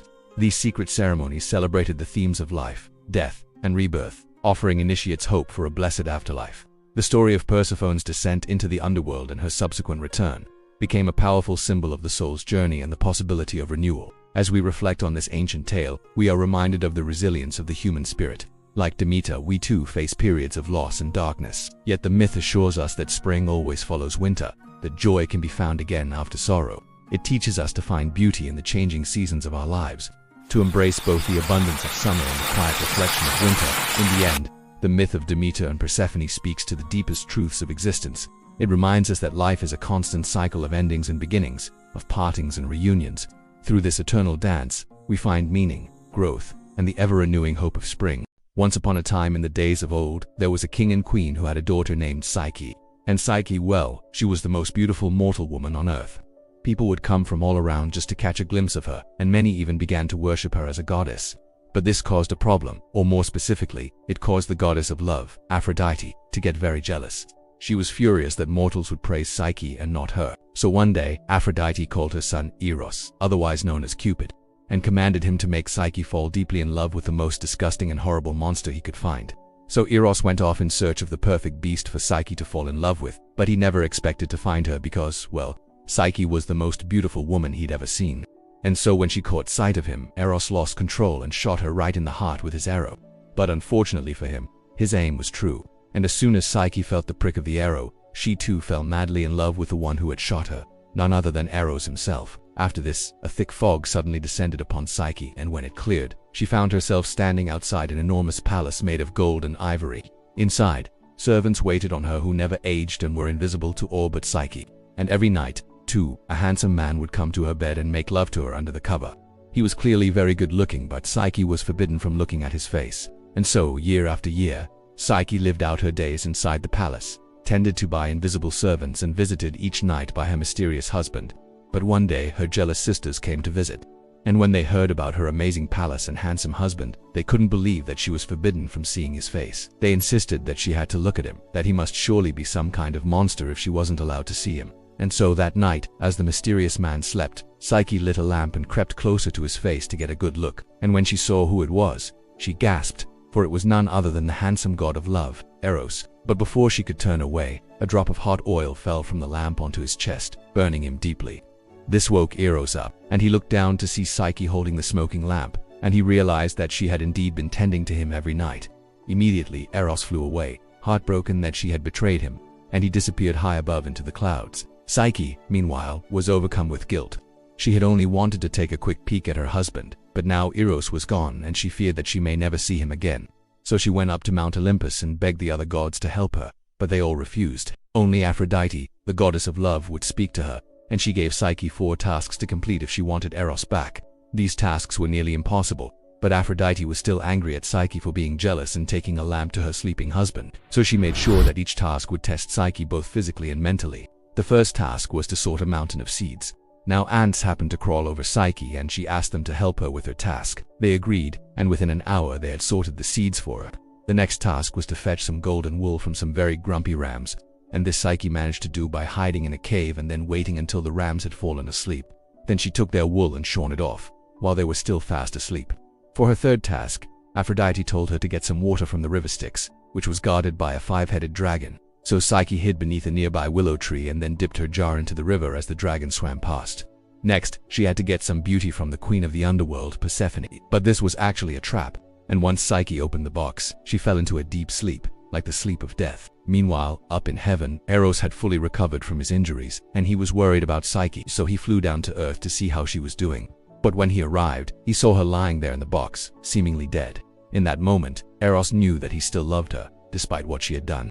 So he carried her up to Mount Olympus and begged his father Zeus to intervene and save Psyche. And Zeus, being the king of the gods and also Psyche's uncle, agreed to help. He gave her some ambrosia, which is the food of the gods, and this made Psyche immortal. And as soon as she ate the ambrosia, she awoke from her sleep. Eros and Psyche were then reunited, and they flew away together to live in the heavens for eternity. There, the other gods celebrated their reunion and threw a massive party in their honor. And afterwards, Psyche became the new goddess of the soul, and she and Eros had a daughter named Hedone, who was the goddess of pleasure. So this is the story of Eros and Psyche, a story about love tested by the gods. But before we go, let's look at some of its deeper meanings and hidden messages. Firstly, this myth shows us that true love requires trust. Eros and Psyche didn't know each other when Aphrodite intervened, but their love was immediate and undeniable. However, Psyche broke that trust when she looked at Eros while he was sleeping, and that caused him to leave her. But their love was strong enough to overcome this betrayal, and they were ultimately reunited in the end. Secondly, the myth highlights the connection between love and the soul. Psyche means soul in Greek, and this is reflected in the fact that she's initially taken to a mysterious palace where she's waited on by invisible servants. This symbolizes the unseen forces that guide and protect the soul on its journey towards enlightenment. Furthermore, the fact that Psyche has a mysterious husband who visits her each night suggests that the soul has a divine partner waiting for it in the afterlife. Finally, this myth teaches us that even mortals can achieve divine status through perseverance, growth, and love. Psyche begins as a vain and self-absorbed young woman, but she matures and becomes humble after meeting Eros. She is then given the opportunity to become immortal thanks to her love for Eros and her ability to complete difficult tasks. This shows that anyone, regardless of their social status or origin, can attain godlike powers if they strive for it. In the end, Psyche's journey serves as a metaphor for the soul's journey through life. She faces many obstacles along the way, but she ultimately succeeds in uniting with her true love, Eros, and that is something we should all strive for in our own lives. To unite with our true purpose, our true passion, or our true higher selves. In the time of the Greek gods, there lived a mighty god named Apollo. He was the god of light, music, and truth, and he was very powerful. One day, Apollo had just won a great victory over a monster. His arrows flew true, hitting the beast's weak spots. And as he stood over the monster's fallen form, he could not help but feel very confident. As he looked around at the cheering crowd of gods and heroes, he couldn't help but boast. "Look at me," he seemed to say with his chest puffed out. "I am the greatest archer in the world. No one can beat me." But then a young deity with a mischievous grin stepped forward. He was Eros, the god of love, and he had a pair of golden arrows that could pierce even the heart of a god. "Hey, Apollo," he said with a teasing smile. "Maybe you are the greatest archer, but don't get too cocky. You never know when someone might come along and beat you." Apollo laughed and shook his head. "Don't worry, Eros," he said. "No one can beat me. I am simply too good." But little did Apollo know that his fate was about to take an unexpected turn. He walked through the forest, his footsteps silent on the soft earth. As he walked, he heard the sound of birds singing and the leaves rustling in the breeze. But he didn't pay much attention. Instead, he kept thinking about how great he was. Then he saw something that made him stop in his tracks. It was a beautiful forest spirit named Daphne. She had long flowing hair the color of sunlight and her skin was as smooth and white as marble. But what really caught Apollo's eye was her speed. She seemed to move like a whisper through the trees, her laughter echoing softly through the forest. Apollo had never seen anyone or anything quite like her. He had seen many nymphs and goddesses before, but none of them had this kind of grace and beauty. He felt a strange pull towards her, as if he had to know more about her. He started to follow her, keeping a safe distance so she wouldn't notice him. He wanted to surprise her, to take her by surprise. He thought he was being clever, but Daphne was no ordinary forest spirit. She could sense danger before it reached her, and she knew that Apollo was following her. She didn't want to hurt his feelings, but she also didn't want him to get in her way.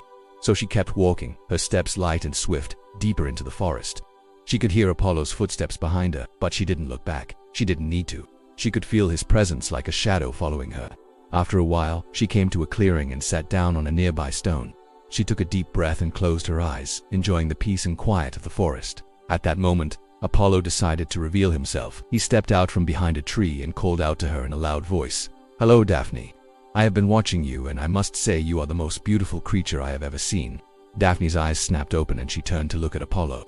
She could see the admiration and awe in his eyes, but she could also sense the danger he represented. "Apollo," she said cautiously, "what do you want?" Apollo took a step closer. "I just wanted to tell you how beautiful you are," he said. "I have never seen anyone move with such grace and elegance." Daphne shook her head. "Thank you," she said politely, "but I do not have time for compliments. I must be going." She stood up and started to walk away. Apollo, who was still standing in the clearing, felt a surge of anger. He had never been rejected like this before. He was used to getting what he wanted, but Daphne was different. Her independence and spirit intrigued him, but he also wanted to possess her. He took a step forward. "Where are you going?" he asked. "I have places to be," Daphne replied without looking back. "And people to see. I'm afraid I can't stay here and chat, but I want to talk to you," Apollo insisted, taking another step closer. "I have never met anyone like you and I would like to know more." "I'm sorry," Daphne said, her voice firm, "but I can't talk to you. I don't know you and I don't trust you." Apollo felt his anger rise. He was a god, for heaven's sake. He was used to everyone respecting and obeying him, but here was this lowly forest spirit daring to defy him. "You will talk to me whether you like it or not," he said, his voice dangerously low. Daphne turned around, her eyes flashing. "You may be a god," she said, "but I am not afraid of you." She took a step back. "Get away from me," she hissed. At that moment, Apollo made a decision. He wasn't going to argue with her. He was just going to take her, and that's what he did. He lunged forward, reaching out to grab her, but Daphne was too quick for him. She dodged his grasp and ran away, her laughter echoing through the forest. Apollo stood there stunned as he watched her disappear into the trees. For a moment he felt a sense of shame. He had been outsmarted by a mere mortal, but that feeling quickly turned to anger. He was a god, and he would not be denied. With a roar, he took off after her, his feet barely touching the ground as he raced through the forest. He could hear Daphne's laughter ahead of him, and it drove him on. He had to catch her. He had to show her who was boss. He burst into another clearing and spotted Daphne just ahead. She was running towards a nearby river, her breath coming in heavy gasps. Just as Apollo was about to reach her, Daphne dove into the water. She swam across the river, her strokes powerful and graceful, and disappeared on the other side. Apollo hesitated for a moment. He could easily swim after her, but he didn't want to get his clothes wet. Besides, he knew she wouldn't be able to escape him for long. He decided to wait on the bank until she came out of the river. He sat down on a nearby stone and crossed his arms, watching the water where she had disappeared. A few minutes passed, and Apollo started to feel a sense of pride. He had her trapped. There was nowhere else for her to go. Then he heard a familiar sound, the sound of rushing water. He turned to see Daphne emerging from the river. She was soaked, but she was still smiling. "You can't hide forever," Apollo said, standing up. "You're mine now." Daphne shook the water from her hair, her eyes shining defiantly. "Never," she said. "You'll never catch me." And with that, she turned and ran into the forest again. Apollo took off after her, determined to finally catch her. But as he ran, he started to feel a strange sensation. It was like a force was pushing him back, holding him in place. He struggled against it, but it was no use. He couldn't move. He tried to call out for help, but no sound came out of his mouth. Daphne, who had stopped to catch her breath, turned around and saw Apollo struggling. She smiled, knowing that she had finally outsmarted him, but then something happened that neither of them expected. A gentle breeze filled the air, and a golden glow enveloped Apollo. In an instant, he felt his body change, his muscles turning into bark, his arms into branches, and his legs into roots. He looked down and saw that he had become a strong and beautiful tree, a laurel. The forest around him rustled in approval, and the birds sang a joyous melody. Daphne stood there in awe as she watched Apollo transform into a tree. She had never seen anything like it before. Then she realized that the laurel tree was special. Its leaves were said to bring honor and glory to those who wore them, and its wood was used to make crowns for the greatest heroes and leaders. Daphne knew that Apollo had become a laurel for her, and she felt honored. She had been chosen by the god of music, poetry, and light to be his home. She reached out and touched the leaves of the laurel tree, feeling a sense of peace and calm wash over her. The forest around them was still and silent, and Daphne knew that Apollo had made the right choice. He had become one with the trees, with the leaves, with the wind. He had become the forest. From that day on, the forest grew around the laurel tree, protecting it and honoring it.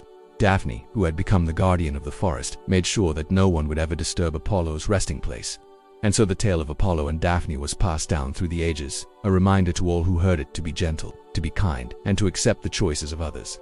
As the centuries passed, travelers would visit the forest to see the ancient tree, and artists would paint its leaves to capture its beauty. Even today, the laurel tree stands as a symbol of calm and honor, a reminder of the god who chose to rest in the forest and of the forest spirit who welcomed him home. Once upon a time, there was a man named Orpheus. He was a poet and a musician, and he was very good at what he did. In fact, he was so good that it seemed like magic. And maybe it was. You see, Orpheus had a lyre, and this wasn't just any lyre. It was a magical instrument that had been given to him by the gods. And when Orpheus played it, the music he made could calm animals, trees, and even rocks. One day, while wandering through a forest, Orpheus came across a beautiful meadow filled with flowers and butterflies, and in the middle of the meadow was a small pond surrounded by tall grass. And as Orpheus sat down on a nearby stone to play his lyre, a beautiful spirit emerged from the pond. Her name was Eurydice, and she was the embodiment of the earth and all its beauty. And she was drawn to the sound of Orpheus's lyre. The two fell in love and were soon married. They lived in a small cottage on the edge of the forest. Their days were filled with music and the beauty of nature, and their nights were spent dancing under the stars. They were happy. But one day Eurydice decided to go for a walk in the meadow. She had been feeling a bit down lately and thought that a stroll in the fresh air would lift her spirits, so she put on a simple dress, tied back her long flowing hair, and walked out into the field. As she walked, she hummed a little tune, and the flowers around her seemed to dance and sway in time with her voice. But suddenly, she heard a loud crack, and a snake darted out from under a nearby bush and slithered across her path. She screamed and jumped back in surprise, and in doing so stumbled and fell. And as she lay there on the ground, she felt a sharp pain in her leg. She looked down and saw a small cut, but it was already beginning to close. And so, thinking nothing of it, she got up and continued on her way. However, she had only taken a few steps when she felt a coldness that had nothing to do with the weather. It was as if the life was draining out of her very being, and before she knew it, her vision began to blur and she fell to the ground once again. As she lay there, she felt herself being pulled away from the world of the living and taken deeper and deeper into the darkness. But as she went, she felt a sense of calm wash over her, and she closed her eyes and drifted off to sleep. Meanwhile, Orpheus had become worried when Eurydice hadn't returned home yet. He had told her to be careful in the meadow and not to wander too far, and now the sun was beginning to set, and she was still nowhere to be seen. So he did the only thing he could do. He grabbed his lyre and went out into the field to look for her. He called out her name, but only the wind answered him, and as the darkness grew, his heart sank. He searched for hours, but it was no use. Eurydice was nowhere to be found, and so he finally had to admit defeat and return home alone. When he arrived at the cottage, he was overcome with grief. He had lost the love of his life, and it seemed that nothing could ever take away the pain in his heart. But then he remembered the tales he had heard about the god of the dead. They say that if you journey to the underworld and bring back an offering of honey and milk, the god will allow you to speak to your loved one and possibly bring them back with you. So Orpheus didn't hesitate. He packed up some food and set off on a journey to find the entrance to the underworld. He traveled for days, and when he finally found it, he was exhausted, but he didn't care. Nothing was more important than bringing Eurydice back. When he reached the entrance to the underworld, he took a deep breath and stepped inside. At first, he couldn't see anything because it was so dark, but as his eyes adjusted, he began to make out the forms of people who had died and were now stuck in the underworld.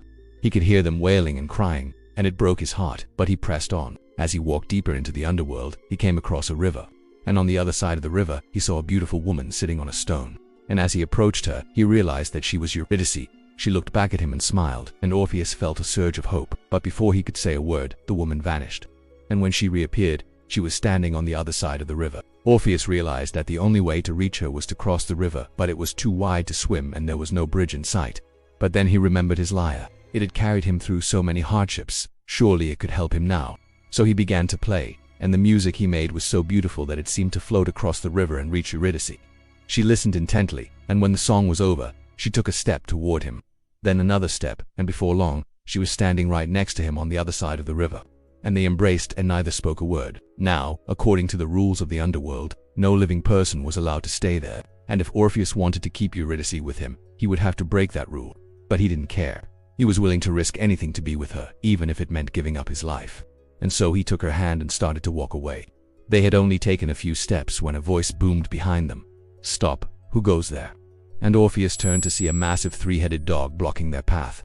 "It is I, Orpheus, son of Pavif." Before he could finish, the dog snarled and lunged. Orpheus felt a surge of adrenaline and instinctively grabbed Eurydice's hand and pulled her behind him. Just as the dog was about to pounce, Orpheus began to play his lyre, and the music that flowed from the strings was so powerful that the dog whimpered and backed away. He played until they were far away, and then he stopped. As they continued on their journey, they came across a large hall, and through the open doors, Orpheus could hear the sound of laughter and music, and against his better judgment, he couldn't help but feel a sense of curiosity. And so he stepped inside. What he saw before him was a feast unlike any he had ever seen. There were tables laden with food and drink, and the guests were laughing and playing games. And in the center of it all was a throne made of gold and precious stones. On it sat a majestic couple, and Orpheus knew instinctively that they were the rulers of the underworld. As they approached the throne, the king spoke. "Welcome, mortals. What brings you to our humble abode?" Orpheus bowed his head. "My lord, I am here to rescue my wife from this place." The king raised an eyebrow. "You know that no one can leave the underworld alive, yet you have brought her to the very heart of our kingdom. Do you not fear the consequences?" Orpheus looked up, his eyes blazing with determination. "I fear nothing more than losing her, my king. If you will allow me to take her back with me, I swear to never set foot in the underworld again." The king and queen exchanged a glance. They could see the love in Orpheus's eyes, and it reminded them of a time when they themselves had been mortal and in love. So the queen spoke. "Very well, we agree. You may take your wife back with you, but you must not look back until you reach the surface. If you do, she will be bound to the underworld forever." Orpheus's heart skipped a beat, but he quickly recovered. "I promise, my queen, I shall not break your laws." And so they were allowed to leave at first. The journey back was easy. Orpheus walked with confidence, knowing that he had won. Eurydice was by his side, and he dared not look back, even though his heart was filled with anticipation. But after a while, the tunnel began to narrow, and the air grew thick and heavy, and then it started to get darker. Orpheus's grip on Eurydice's hand tightened, and he started to worry that they might be trapped in the underworld forever. But then he remembered the words of the queen. If he kept his focus and resisted the urge to look back, they would be free. So he pressed on, and after what felt like hours, he finally saw a faint light ahead, and his heart soared. He quickened his pace, eager to escape the darkness and return to the world of the living. Eurydice, too, seemed energized by the prospect of freedom, and as the light grew brighter, she began to hum a little tune. But just as Orpheus was about to step out of the tunnel, he hesitated. He couldn't resist the urge to look back and see if Eurydice was still following him. And as he turned around, he saw that she was still there, but she was fading away like smoke. He had broken the rules, and now Eurydice was bound to the underworld forever. Orpheus screamed in anguish, but his cries echoed through the empty tunnel and no one answered him. And then the darkness closed in around him. He stood there for what felt like hours, frozen in place by his own foolishness. And then slowly, very slowly, he began to move. He walked out of the tunnel and into the sunlight, and he was never the same again. He wandered the earth as a sad and lonely man, playing his music for anyone who would listen. But no matter how beautiful his songs were, no one seemed to care, and that hurt him deeply. Eventually, he gave up on playing his music and retreated to a small cabin in the woods, where he lived out the rest of his days in solitude. Some say that Orpheus's music still echoes through the forest, and those who are lucky enough to hear it are forever changed by its haunting melody. Others say that the pain of losing Eurydice drove him mad, and that's why he wanders the earth to this day, searching for the one he lost. But perhaps the most important lesson we can learn from the story of Orpheus and Eurydice is that, even in the darkest of times, we must stay strong and focused on our goal. If we lose hope or break the rules, no matter how small, we may never be able to go back. So remember the story of Orpheus and Eurydice and be careful of the choices you make, because they can have a profound impact on your future. Many years ago, on the sunny island of Cyprus, there lived a sculptor named Pygmalion. He was a very talented artist, and he would spend all his days making beautiful statues out of stone. Pygmalion loved working alone. He liked the quiet and the feeling of being alone with his thoughts while he worked. He didn't like the busy life of the crowded city, so he had a small cottage far away from everyone else. It was nestled amongst olive trees and fragrant orange groves. And inside his cottage, he would work on his sculptures for hours. One day Pygmalion went to get some materials and he found a large piece of ivory. This was a very special material for a sculptor to find. It was smooth and strong, and Pygmalion had an idea for something special. He wanted to make a perfect female figure out of the ivory, a true masterpiece. So day by day, Pygmalion worked on the sculpture. He chipped away at the ivory with his hammer and chisel, slowly revealing the beautiful shape underneath. As he worked, he thought about the face of the statue. He wanted it to be graceful and peaceful, with eyes that seemed to hold ancient secrets and a smile that hinted at 1,000 unspoken words. When he looked at the finished sculpture, he was filled with a deep sense of satisfaction. It was more than just a statue. It was a testament to the beauty and complexity of the human form. Pygmalion stood back to admire his work. The statue was absolutely stunning. Her body was slender and elegant, her face serene and captivating. It was unlike any statue he had ever made before. As he gazed at the statue, Pygmalion noticed a small smudge on her cheek. He took a soft cloth and gently wiped it away, revealing a flawless face. In that moment, he realized that he had created something truly special, something that seemed almost alive. Pygmalion carefully dressed the statue in simple fabrics, draping them over her form to accentuate her graceful lines. Then he placed her gently in the center of his studio. The room seemed to come alive with her presence, as if she were not just a statue, but a living, breathing being. The statue seemed to have a calming effect on Pygmalion. It was as if her mere presence brought a sense of peace and balance to his life. He spent hours simply sitting in her presence, lost in thought. And as time passed, Pygmalion began to feel a strange connection with the statue. He started talking to her as if she were a real person, sharing his thoughts, dreams, and fears. He confessed to her that he wished he had a friend as kind and gentle as she was. Every day when Pygmalion came to work in his studio, he would greet the statue with a smile. He would tell her about the events of the day, the people he had met, the conversations he had had. It was as if she were a dear friend to whom he could pour out his heart. He marveled at the intricate details of the statue, the delicate curve of her neck, the play of light and shadow on her skin. He felt a deep sense of wonder and awe at the beauty that he had created. However, despite the beauty of the statue, Pygmalion knew that she was just that, a statue. He understood that she could not respond to his words or feel his touch, yet he couldn't help but yearn for more. He wished that she could come to life and become the companion he had always dreamed of having. Then one day, during a festival in honor of the goddess Aphrodite, Pygmalion decided to make a wish. He closed his eyes and whispered a quiet prayer to the goddess, asking for a friend as kind and gentle as the statue he had created. When he opened his eyes, he saw a vision of the goddess Aphrodite standing before him. She was beautiful beyond compare, with a gentle smile and eyes that twinkled with kindness. "I heard your wish, Pygmalion," she said softly, "and I am here to grant it." Pygmalion was stunned. He couldn't believe that the goddess had actually appeared before him. "But I don't understand," he stammered. "How can my wish come true?" Aphrodite placed a hand on his shoulder. "You have shown great skill and patience in your craft, Pygmalion," she said, "and I have seen the love and respect you have for your creation. I will grant your wish, but know that it comes with great responsibility." The next morning, Pygmalion returned to his studio and went to check on his statue. He ran his fingers over the cool, smooth surface of the ivory, feeling a deep sense of connection with the statue. He couldn't help but wonder if his wish would come true. And then, to his utter astonishment, he felt something that he had never felt before. The surface that had always been so cold and lifeless now felt warm and soft beneath his touch. Pygmalion's eyes widened in disbelief as he realized that what he was feeling was not a trick of his imagination. The statue was breathing. He watched in amazement as her chest rose and fell with each breath. Her eyelids fluttered open, revealing eyes that sparkled with life. She turned her head towards him and smiled, and in that moment, Pygmalion knew that his wish had come true. She sat up slowly, as if waking from a deep sleep, and looked around the studio with a mixture of curiosity and wonder.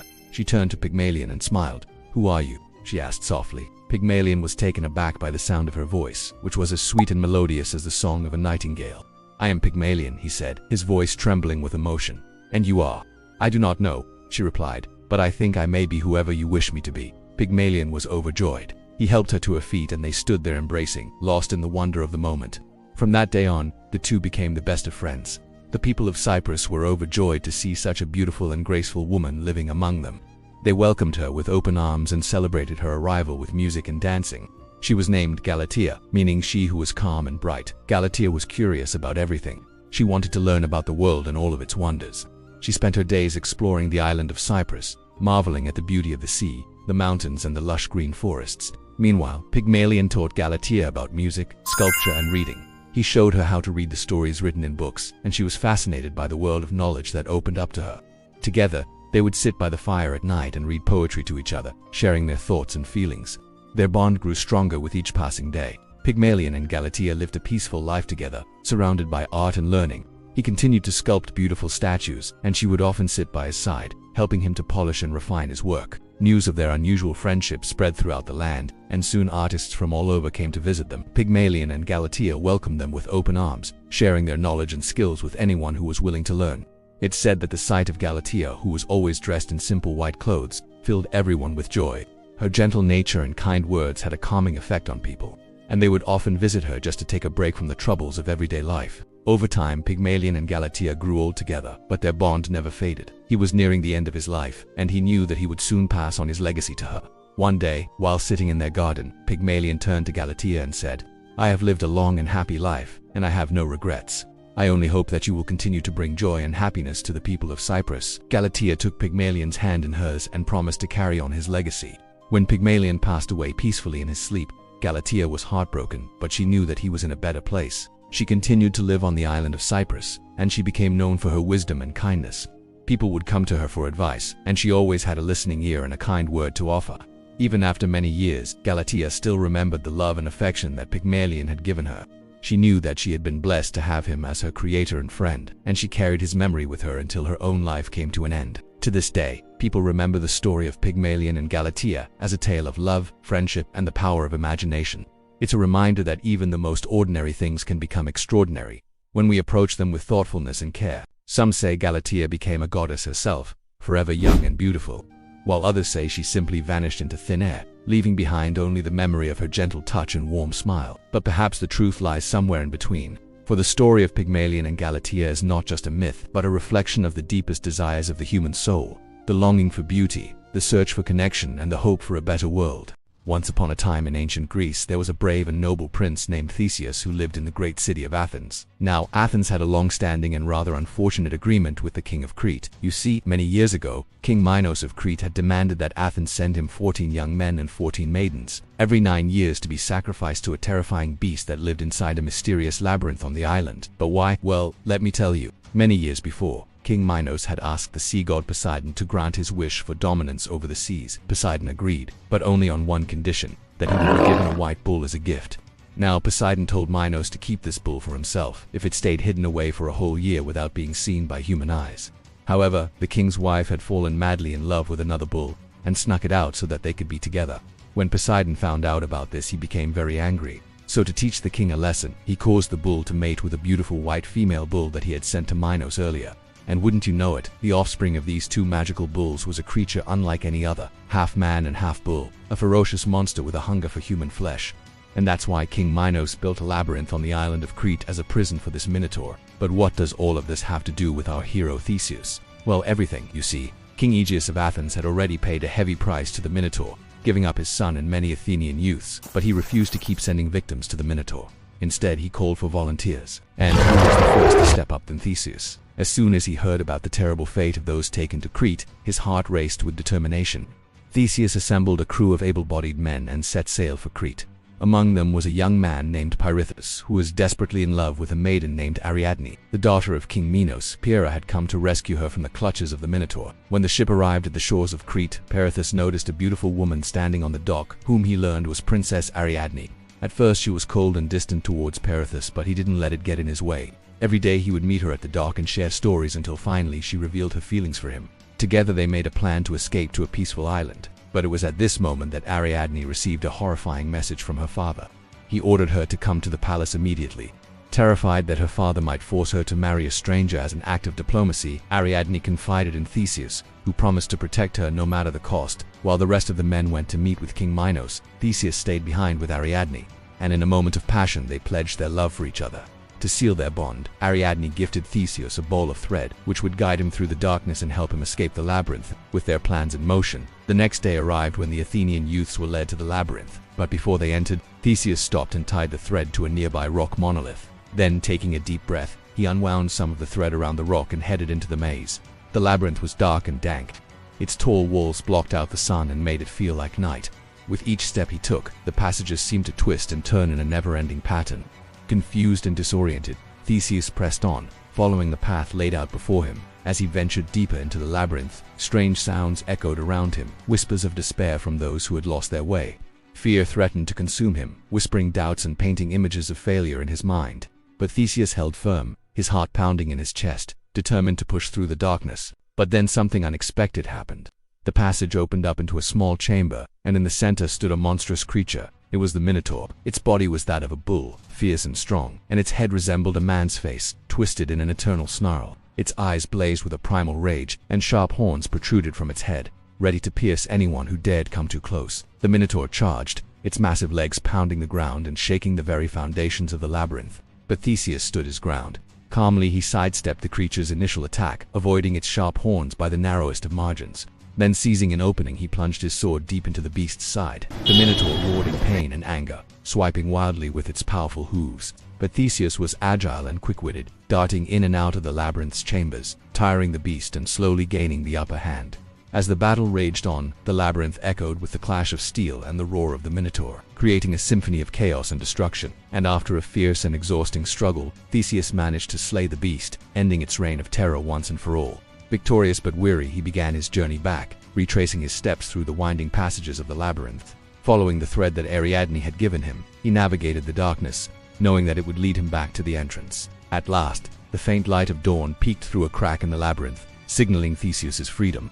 He stepped out of the labyrinth, blinking in the bright daylight, feeling the warm sun on his skin and the soft breeze on his face. Around him, his companions celebrated their survival, their voices echoing with joy and relief. That night, Theseus and his companions quietly slipped out of Crete and sailed away from the island. The wind was gentle, the waves were calm, and the stars twinkled above them, guiding their path towards a peaceful island. As the ship approached the shore, Ariadne, along with some hand-picked maidens and youths from Crete, eagerly awaited their arrival. When she saw Theseus standing on the bowsprit, she ran to greet him, throwing her arms around his neck. Overjoyed to be reunited with him, they embraced, sealing their love with a kiss under the watchful gaze of the moon and stars. After saying their goodbyes to the Cretans, Theseus and his companions set sail for home. But soon after, the winds changed direction, forcing them to alter their course and travel towards the coast of Athens. As they sailed, Theseus leaned against the mast, gazing at the endless expanse of the sea, lost in thought. He couldn't help but wonder about the sacrifices made, the lives lost and the legends born within the shadowy depths of the labyrinth. Suddenly, King Aegeus, Theseus's father, who had come to meet his son's return, spotted the ship approaching from the cliffs above. At that moment, he noticed that the ship's sails were still black, the color reserved for ships carrying bad news. Thinking that Theseus must have perished in the labyrinth, King Aegeus was overcome with grief. Theseus, oblivious to his father's plight, continued to steer the ship towards the harbor. When the ship finally docked and he stepped off, he was met with a sight that both surprised and confused him. Instead of the joyous crowd of people he had expected, there was no one there to greet him. He looked up to find his father standing on the cliff, his face pale and his eyes filled with sadness. As Theseus ascended the stairs leading up the cliff, he noticed that the faces of the townspeople were etched with worry and despair. Unable to shake off the heavy feeling that had settled in his heart, he rushed towards his father, desperate for answers. "Father, why are the people so sad, and why are your eyes filled with such sorrow?" he asked, his voice trembling with concern. King Aegeus looked at Theseus, his eyes brimming with tears. "Son, why did you forget to change the ship's sails from black to white? When I saw your black sails in the distance, I assumed the worst." Theseus's heart sank as he realized his mistake. He had been so preoccupied with thoughts of the labyrinth that he had completely forgotten to change the sails. When King Aegeus realized that Theseus was alive, he was overcome with joy.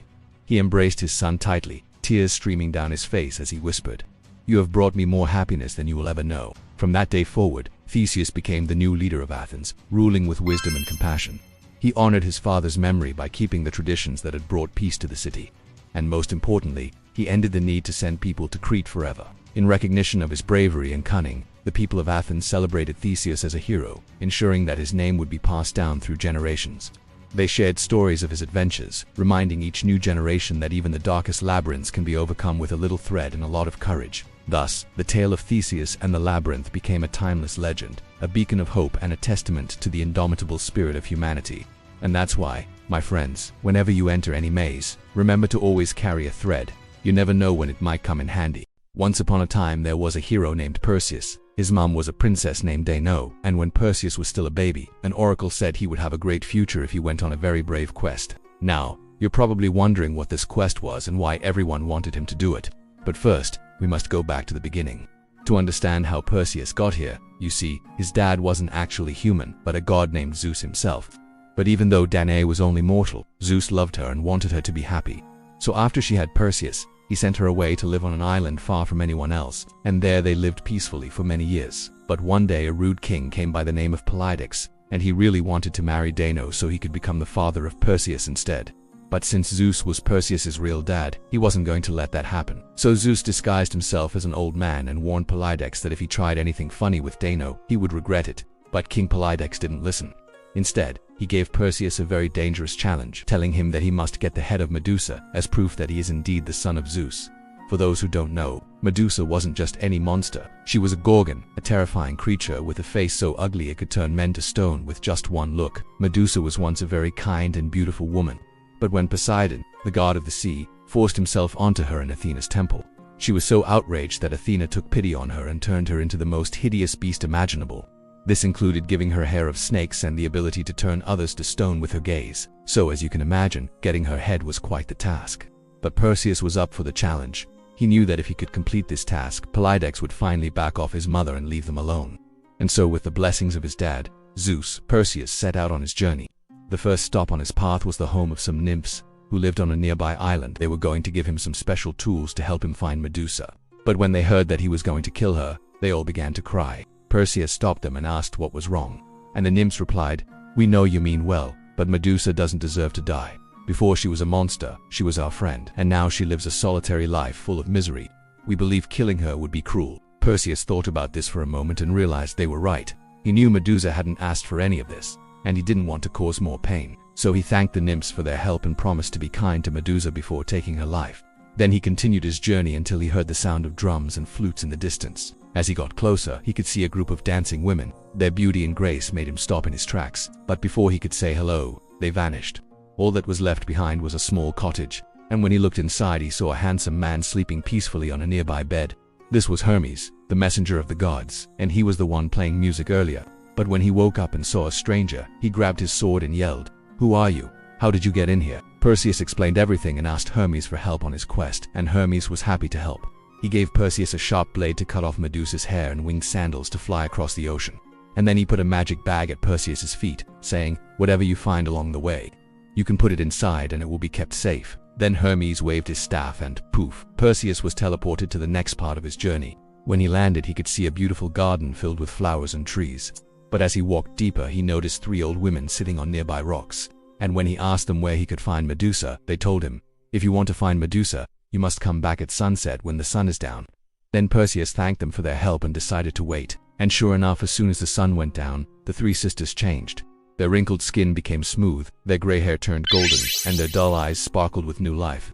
And when Perseus asked them again where he could find Medusa, they told him to visit the Gree, 3 other sisters who lived deep in the caves below. The Gree were blind, and the only way they could see was by sharing one eye between them.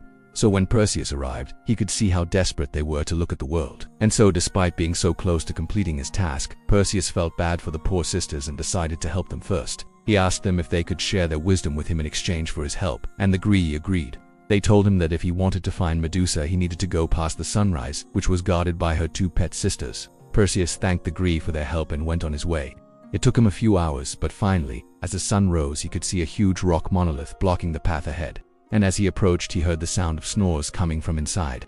And when he peeked inside, he saw Medusa laying down, fast asleep. Now Perseus was very grateful to the Gree. because if he hadn't met them, he would have woken her up and she might have turned him to stone with her gaze. So he carefully climbed inside the rock monolith and waited until Medusa was done snoring.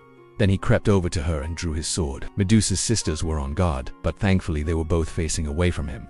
Perseus didn't want to hurt them, so he held his breath and moved as slowly as possible. He didn't need the head of Medusa to win his quest, but he needed it to protect his mother from the king. So he took out Athena's shield and polished it like a mirror. Then he backed away and looked at Medusa's reflection. With this shield, he could see her clearly without looking directly at her. Perseus was very thankful to Athena for this gift, and although he was nervous, he knew he would be okay as long as he stayed calm. It took a few minutes, but finally he sliced off her head and put it inside the magical bag. As soon as that happened, her sisters woke up and started screaming at Perseus, but he threw sand in their eyes and ran away as fast as he could. Thankfully, his winged sandals were very fast and soon he could see the coastline of his home island. But on his way back he traveled to many different lands and had many adventures. One time he saved a princess named Andromeda from being devoured by a sea monster, and another time he helped an old man carry his heavy load.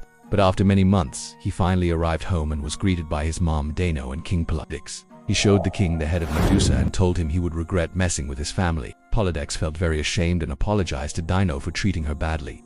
And from that day forward, he and Perseus became friends.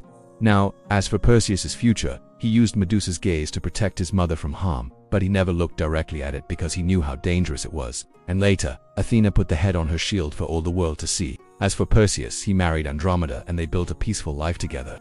They had several children and ruled wisely, knowing that strength wasn't just about physical power but also about being smart and calm. The tale of Perseus spread throughout Greece and eventually the whole world. People carved his story into temples and statues and travelers told it to anyone who would listen. Over the years, the story of Perseus and Medusa taught people how to face their fears with proper planning, how to treat strangers with kindness, and how to be respectful towards the gods and monsters alike. It's a story about cleverness and bravery, but mostly it's a reminder to always think before you act. Long ago in Greece, there was a man named Jason. He was the true son of King Aeson and the rightful heir to the throne of Iolcus. But when his father went to the Oracle of Delphi for advice, King Peleus seized the throne by force. He heard a prophecy that a member of his bloodline would take his crown, so he kept Jason away from the kingdom, believing that the boy would someday come back and steal the throne from him. One day, Jason was helping an old frail woman cross a river when suddenly she dropped her basket. He took off his sandal to help her retrieve it, but the sandal floated away and landed at the bottom of the river. As Jason struggled to reach it, the woman said, "Why do you bother? That sandal is far beneath your station. You are far too good for such common tasks." Then she pulled off her shawl to reveal her true form, the goddess Athena. She told Jason that if he wanted to reclaim his birthright, he needed to get the golden fleece from Colchis. It was guarded by a fierce dragon, and only a hero worthy of the gods could obtain it. Jason was determined, but he knew he couldn't do this alone. He went to the home of the wise centaur Chiron, who taught him how to navigate the dangerous waters ahead and gave him guidance on who to seek out. Jason gathered a crew of heroes to help him on his quest, and together they became known as the Argonauts. The greatest of these heroes was Heracles, the son of Zeus. He joined Jason because he was seeking to prove himself worthy of godhood. Now, with a hearty crew, Jason went to the home of a friend, the shipbuilder, Argus. There he built the Argo, which was no ordinary ship. It was made of wood from a magical tree called a cypress, and it could speak and steer itself. The Argo was ready, and so Jason and his men set sail. They sailed for days, and along the way, they encountered many trials and tribulations. First, they faced the sirens, whose enchanting songs were known to lure sailors to their doom. But the Argonauts were prepared. Orpheus played his lyre so beautifully that his music drowned out the sirens' calls. Next, they came across King Phineus, who was being tormented by 3 harpies that snatched away his food before he could eat. The Argonauts scared the birds away, and in return, Phineus shared with them what lay ahead. He warned them of the clashing rocks, which would crush any ship that dared pass between them. The Argo sailed on, and soon they saw the clashing rocks up ahead. Just as Phineus had warned, they seemed determined to smash the Argo to pieces. But then Jason spotted a small dove flying between the rocks, so he ordered his men to follow the bird and row with all their might. The Argo shot forward, and just as quickly, they were through the rocks. At last, after many adventures and trials, they reached Colchis land of the Golden Fleece. Jason sent a letter to King Eetus asking for his daughter Medea's hand in marriage in exchange for the fleece. In his arrogance, Eetus demanded 3 seemingly impossible tasks of Jason before he would agree to the marriage or forfeit his life. These tasks were designed not only to test Jason's strength, but also his intelligence and cleverness. Jason had to yoke fire-breathing bulls to a plow and plow a field sacred to Ares, the god of war. He then had to plant the dragon's teeth that would grow into warriors and destroy anyone who touched them. And finally, he had to capture 2 invincible bulls that lived on a nearby island. Jason knew he had to act fast. If he failed, the king would surely have him put to death. As he approached the sacred field, the ground shook with the power of the bulls, but Jason managed to tame the beasts and yoke them to the plow. However, when he began plowing the sacred ground, the furrows turned to gold. Then the dragon's teeth fell from the sky, landing in neat little rows. Suddenly, fully grown warriors armed with swords and shields popped out of the ground. And as soon as they emerged, they charged toward Jason with fierce battle cries. Jason was caught off guard. He tried to fight them off, but they were too strong. Just when it seemed like Jason would be overwhelmed, something incredible happened. As the warriors fought over who would slay Jason, he quietly planted some of the dragon's teeth. More warriors sprouted from the ground, and soon they were all fighting each other. Realizing that he'd been tricked, the original warriors turned on Jason, but it was too late. The newcomers had the upper hand. So Jason grabbed the fleece and ran as fast as he could. Behind him, he could hear the warriors screaming in frustration as they battled on. Jason sprinted toward the city, hoping to find shelter within its walls. But the king's guard stood between him and safety. Jason raced on, dodging their attacks until he reached a tall tower. There he hid, knowing that the guards wouldn't think to look for him there. That night, the king held a banquet in celebration of Jason's supposed defeat. And as the party raged on, Jason slipped out of the tower unnoticed. Guided by the goddess Hera, he approached the sacred grove where the golden fleece was kept. There, coiled around the altar, slept a giant, never-sleeping dragon, its eyes as red as hot coals. Jason was scared, but he had to stay calm. Carefully, he crept closer and closer, avoiding the dragon's sharp claws and dangerous tail. Finally, with trembling hands, he reached out and grabbed the golden fleece. Then, suddenly, the dragon woke up. It reared back, revealing rows and rows of sharp teeth. But Jason was ready. With a quick movement, he tossed a nearby torch onto a pile of dry leaves, and the forest caught fire. The dragon panicked, flapping its wings and letting out deafening roars. Jason took advantage of its confusion and sprinted away. As the dragon flew after him, Jason dashed toward the waiting Argo. He jumped onto the ship just as the dragon arrived. It let out one final roar and dove into the sea. Then, guided by Athena, the Argo sailed away from the dangerous shores of Colchis. It was now time to head home. But first, they decided to stop at the nearby island of Crete.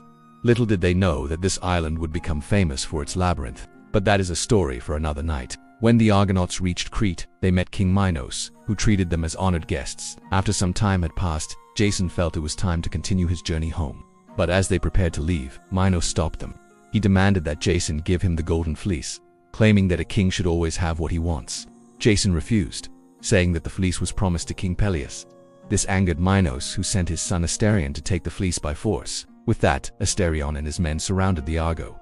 As violence seemed imminent, Medea stepped out of the ship. She was the king's daughter, and she had fallen in love with Jason. She offered to help them win the golden fleece. Her magic was so powerful that even the ground trembled when she waved her hands. Under her guidance, the Argo was wrapped in a thick fog, confusing Asterion and his crew. When the fog cleared, the ship was gone. The Argo continued on its way, but their return journey was just as long and fraught with peril as their trip to Colchis had been. They traveled through winding rivers, deserts without water, and into strange foreign lands. Along the way, they rescued more people in need and completed more tests of strength, skill, and bravery. Finally, after years of adventure, the Argo returned to Iolcus, but their victory was short-lived. Jason presented the fleece to Peleus, expecting to be greeted as a hero.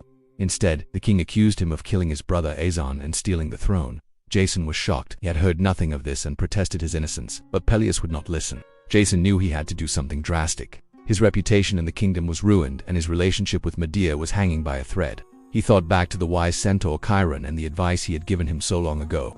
Jason realized that to truly be victorious, he needed more than just brute strength. He needed wisdom and cunning. So Jason and Medea worked together to restore Jason's honor in the kingdom. She used her knowledge of herbs and magic to heal the sick and wounded. Meanwhile, Jason led public works projects to help the people of Iolcos as they worked side by side. Jason and Medea slowly began to trust each other again. But even as their relationship improved, Jason still yearned for the simple life. He longed to put the adventures of the past few years behind him and start a family with Medea, but trouble seemed to follow him wherever he went. One day, while Jason was hunting, he came across a group of young men who had been banished from the kingdom. They told him that they had nowhere to go and no way to survive. Remembering his own exile, Jason took pity on them and allowed them to stay in his home. This angered Medea, who felt that Jason was bringing his old life of wandering and hardship back into their lives. She accused him of forgetting everything they had been through together and breaking the vows they had made to each other. Jason was heartbroken. He had never meant to hurt her, but he couldn't help but feel that she was judging him too harshly. After the argument, Medea left the city and Jason was left alone once more. Now that his wife had left him, Jason knew that it was time to move on. He had accomplished great things during his adventures, but now he needed to focus on his future. As the sun began its slow journey toward the horizon, Jason sat down on a nearby stone and closed his eyes. The wind whispered through the trees, carrying with it the sound of waves crashing against the shore.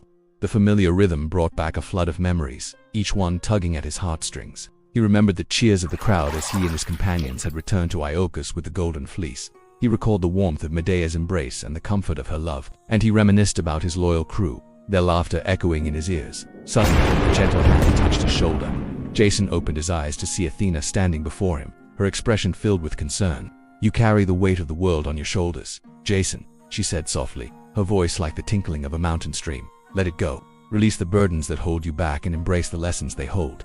For it is in the struggle, the triumph, and the loss that your true strength lies." Jason turned to face the east, where the sun was beginning its ascent. A new day was dawning, a day filled with possibilities. Taking a deep breath, Jason felt a sense of calm wash over him. He knew that life would continue to present him with challenges, but he was no longer afraid. He had faced mythical creatures and treacherous journeys, and he had emerged stronger each time. As the first rays of sunlight touched his skin, Jason stood up. He looked toward the west, where the Argo rested, not just a ship, but a symbol of his journey. He knew that his adventures were part of his destiny, and he wouldn't trade them for the world. That night, under the cloak of darkness, Jason and his crew carried the Argo to a secret cove. They placed the ship on a bed of evergreen branches, shielding it from the prying eyes of mortals. Only the stars knew of its resting place, and the stars were sworn to secrecy. In the grand halls of Olympus, the gods and goddesses gathered around the celestial loom. As the fates wove the tapestry of the cosmos, the story of Jason and the Golden Fleece shone brightly. In recognition of their bravery, the gods placed the Argo among the constellations, ensuring that their ship would sail the heavens for eternity. In the ancient Greek temples, priests recited tales of Jason's adventures, his bravery, his cunning, and his determination. Bards sang of the Golden Fleece, its radiant glow symbolizing the allure of adventure and the pursuit of dreams. Scrolls depicting scenes from Jason's journey adorned the walls of grand libraries, serving as a constant reminder of the power of courage and perseverance. And so the tale of Jason and the Golden Fleece echoed through the ages, inspiring generations with its timeless message. It spoke of the importance of staying true to oneself, facing one's fears, and embracing the unknown. Above all, it reminded listeners that while great journeys require strength, they also demand trust, wisdom, and care. For without these qualities, even the most valiant efforts can crumble like the sands of time. Do you know who Heracles is? Son of Zeus and one of the most renowned heroes in Greek mythology. He was known for his incredible strength and bravery. But life wasn't always easy for young Heracles. Despite his divine heritage and training in various skills like archery, swordplay, and even music, he faced times of great sorrow and inner turmoil. During these difficult moments, he reached out to the Oracle of Delphi seeking guidance on how to find peace and tranquility in his life. The oracle's response was both intriguing and challenging. She suggested that Heracles should embark on a series of 12 seemingly impossible tasks, which would later become known as the 12 labors of Heracles. These tasks were not merely tests of his physical prowess, but also of his character, intelligence, and resilience. With a heavy heart but determined spirit, Heracles set out on his journey, ready to face whatever challenges lay ahead. Join me now as we dive into the world of Greek mythology and explore the extraordinary adventures of Heracles during his 12 labors. From battling ferocious creatures to overcoming seemingly insurmountable obstacles, each labor presented a unique opportunity for growth, self-discovery, and heroism. What challenges will Heracles face? How will he demonstrate his strength, courage, and wisdom? And what valuable lessons can we learn from his epic journey? Let's delve into the first labor. He had to defeat the Nemean lion, a ferocious beast with an impenetrable hide that had terrorized the countryside. Using his incredible strength and keen intellect, Heracles managed to outsmart and overpower the lion, taking its skin as a trophy. This first labor showcased Heracles' raw power and determination to protect the innocent. His second task was to slay the Lernaean Hydra, a multi-headed serpent-like creature that grew two heads whenever one was cut off. With quick thinking and the help of his nephew Iolaus, Heracles managed to defeat the Hydra, burning the severed heads to prevent regrowth. This labor demonstrated Heracles' adaptability and resourcefulness in the face of a seemingly invincible foe. Next, he had to capture the Cyrenian hind, a golden deer sacred to the goddess Artemis that had been maddening King Eurystheus. Heracles tracked the deer for some time, admiring its beauty and grace before finally managing to capture it without harming it. This labor showed Heracles' respect for nature and his ability to remain focused despite distractions. Moving on, Heracles had to capture the Erymanthian boar, a giant and incredibly strong creature that was destroying crops and causing havoc in the region. After a long chase through the snowy mountains, Heracles managed to tame the boar and bring it back to King Eurystheus. This labor displayed Heracles' endurance and his willingness to go to great lengths to help those in need. For his fifth labor, Heracles had to clean the Augean stables in a single day. This was a nearly impossible task, as the stables were massive and had not been cleaned in years. However, with some clever thinking, he managed to divert to nearby rivers to flow through the stables, washing them clean in a matter of hours. This labor highlighted Heracles' ingenuity and his ability to think outside the box when faced with seemingly insurmountable odds. Now it was time for the sixth labor, which required him to drive away the Stymphalian birds, a flock of dangerous and aggressive birds that were plaguing the region. Using a special bow given to him by Athena, Heracles made loud noises by beating bronze shields together, startling the birds and driving them away. This labor showcased Heracles' keen awareness of the importance of preparation and strategy in achieving success. His seventh task was to capture the Cretan bull, a massive and powerful creature that had been causing destruction on the island of Crete. Heracles traveled to Crete, where after a fierce struggle, he managed to wrestle the bull to the ground and bring it back to King Eurystheus. This labor demonstrated Heracles' unwavering determination and his ability to conquer even the most formidable opponents. Up next was the eighth labor, which involved quieting the mares of Diomedes. These were for wild and untamable horses that had been used by King Diomedes to commit acts of violence and bloodshed. Heracles managed to calm the horses down using a special bridle given to him by the god Poseidon, and led them away peacefully. This labor showed Heracles' ability to connect with animals and his skill in handling difficult situations with diplomacy. The ninth labor required Heracles to obtain the belt of Hippolyta, the queen of the warrior women. However, upon reaching the land of the Amazons, Heracles learned that the belt was not hers by birthright, but had been stolen from another. Respecting the customs and laws of the land, Heracles decided to retrieve the stolen belt and return it to its rightful owner. This labor exemplified Heracles' sense of justice and his commitment to doing what was right, even if it meant going against his original mission. For his 10th labor, Heracles had to capture the cattle of Geryon. These were special cattle with magical healing powers that were being guarded by a giant three-headed monster on a distant island. After a long and arduous journey, Heracles managed to retrieve the cattle and return them to King Eurystheus, despite facing numerous obstacles and challenges along the way. This labor tested Heracles' patience, stamina, and resilience, pushing him to his limits both physically and mentally. Now it was time for the 11th labor, which was to retrieve the apples of the Hesperides. These were golden apples that had been guarded by a dragon for many years in a secret garden far away. With the help of Hermes, Heracles managed to outsmart the dragon and pick one of the apples, bringing it back to King Eurystheus. This labor demonstrated Heracles' ability to remain calm and focused, even in the face of danger and uncertainty. And finally, it was time for the 12th and final labor, which was to capture Cerberus, the three-headed dog that guarded the entrance to the underworld. Traveling to the underworld, Heracles managed to guide Cerberus to the surface using his gentle touch and soothing words. This labor showcased Heracles' compassion and understanding of the importance of treating all living beings with kindness and respect. As the labors came to an end, Heracles felt a sense of accomplishment and satisfaction knowing that he had faced his fears and overcome seemingly impossible challenges. But more importantly, he realized that through these struggles he had grown as a person, developing patience, courage, and wisdom along the way. Throughout his journey, Heracles did not face these challenges alone. He received help from various sources, including gods and goddesses, as well as kind strangers he encountered along the way. For example, he received divine assistance from his half-brother Hebe, who gave him the magical herbs that allowed him to heal quickly from his injuries. Additionally, he formed alliances with other heroes such as Aeolus, who assisted him in defeating the Lernaean Hydra.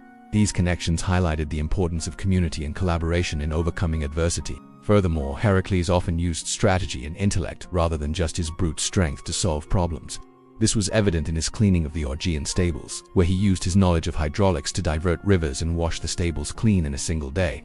Similarly, his capture of the Cretan bull required not only physical prowess, but also mental acuity and strategic thinking. As word of his heroic deeds spread, people began to admire Heracles not only for his immense power, but also for his kind heart and willingness to help others.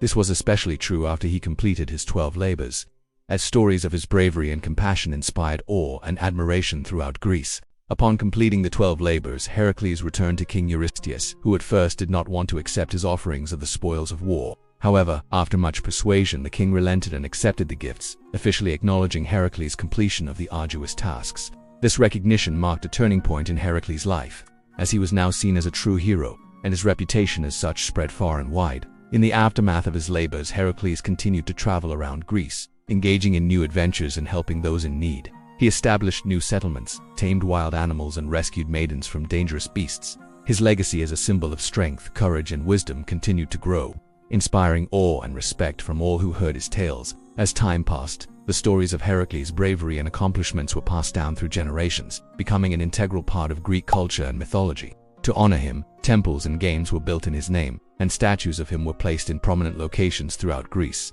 These statues served as reminders of his strength and courage, as well as a symbol of protection and wisdom. Eventually, the gods acknowledged Heracles' many achievements and decided to place him among the stars as a constellation. This celestial honor symbolized his immortality and ensured that future generations would continue to look up to him as a shining example of heroism and perseverance. The story of Heracles and the 12 labors has endured through the ages because it teaches important lessons about life, courage, determination, and redemption. It shows that even when faced with seemingly insurmountable challenges, one can persevere and achieve greatness through hard work and dedication. It also reminds us that mistakes can lead to new beginnings and that no matter how difficult things may seem, it's always possible to rise again and strive for greatness. Ultimately, the story of Heracles serves as a timeless reminder that with effort and perseverance, anyone can achieve greatness and overcome any obstacle that may come their way. So there you have it, the amazing story of Heracles and his 12 labors. If you enjoyed this video, please don't forget to give it a thumbs up. A long time ago, people believed that gods watched over the world. One day, there was a big celebration between two important people, Peleus and Thetis. Everyone was invited. Well, almost everyone. There was one spirit who was left out. Her name was Eris. Eris was angry. She wanted to make everyone suffer as much as she did. So while everyone was celebrating, she quietly slipped inside. She found a shiny golden apple on a nearby tree. The apple had a label that said, "For the most admired." Eris took the apple and went outside. She shouted, "Hey everyone, I have an apple for the most admired. Who wants it?" Hera, Athena, and Aphrodite all wanted the apple. They were the most powerful goddesses in the world, so the three goddesses stood in front of Eris. "I'll help you pick," she said. "You each get to give this man a special gift.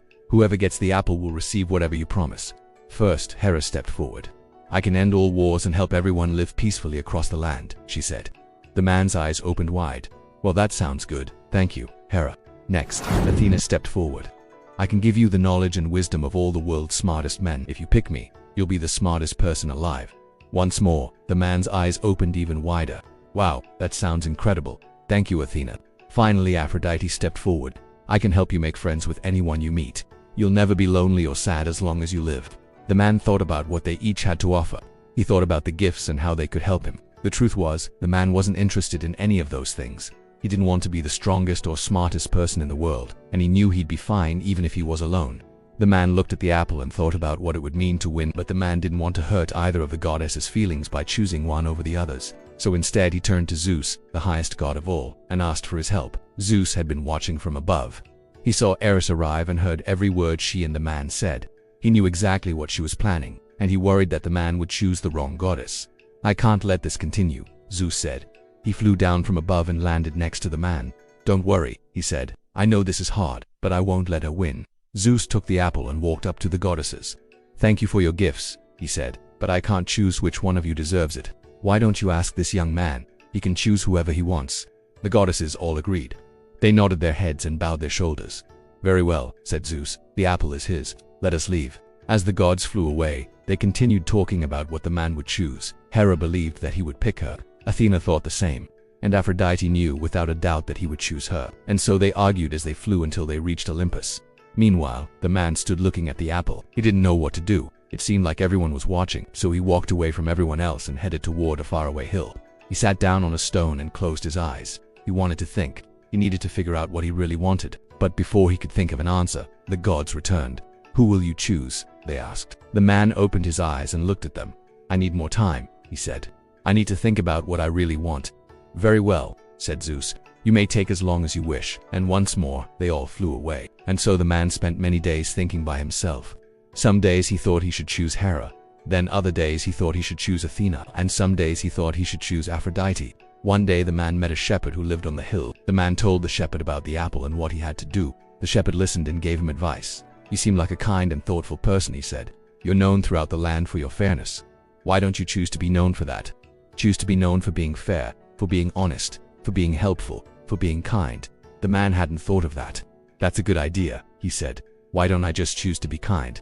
But then he realized something. "No, I can't choose to be kind. That's not how it works. Kind is something you do. It's not something you are. And besides, kindness isn't a gift. It's free for everyone." The man thought for a moment. "Being kind," he said. "That's the least I can do." The next time the gods arrived, the man told them his decision. He handed the apple back to Eris. "Thank you for the gift," he said, "but I don't want it. I'm not going to choose one of you. Instead, I'm going to be kind."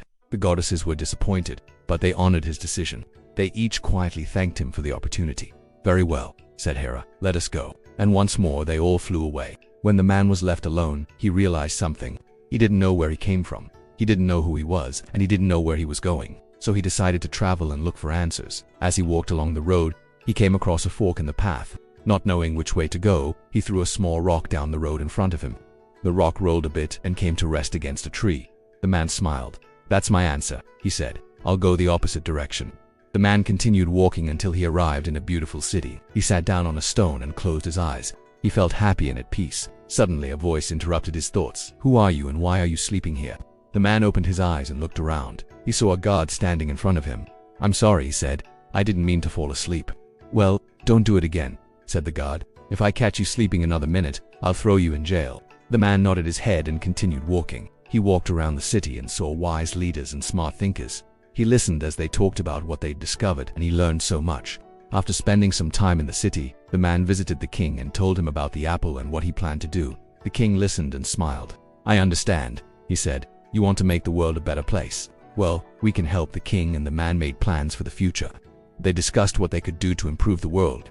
The man learned much from the king, and when he left, he took new ideas with him. After visiting many cities, the man met a woman from a faraway land. He spent time with her and eventually the two fell in love.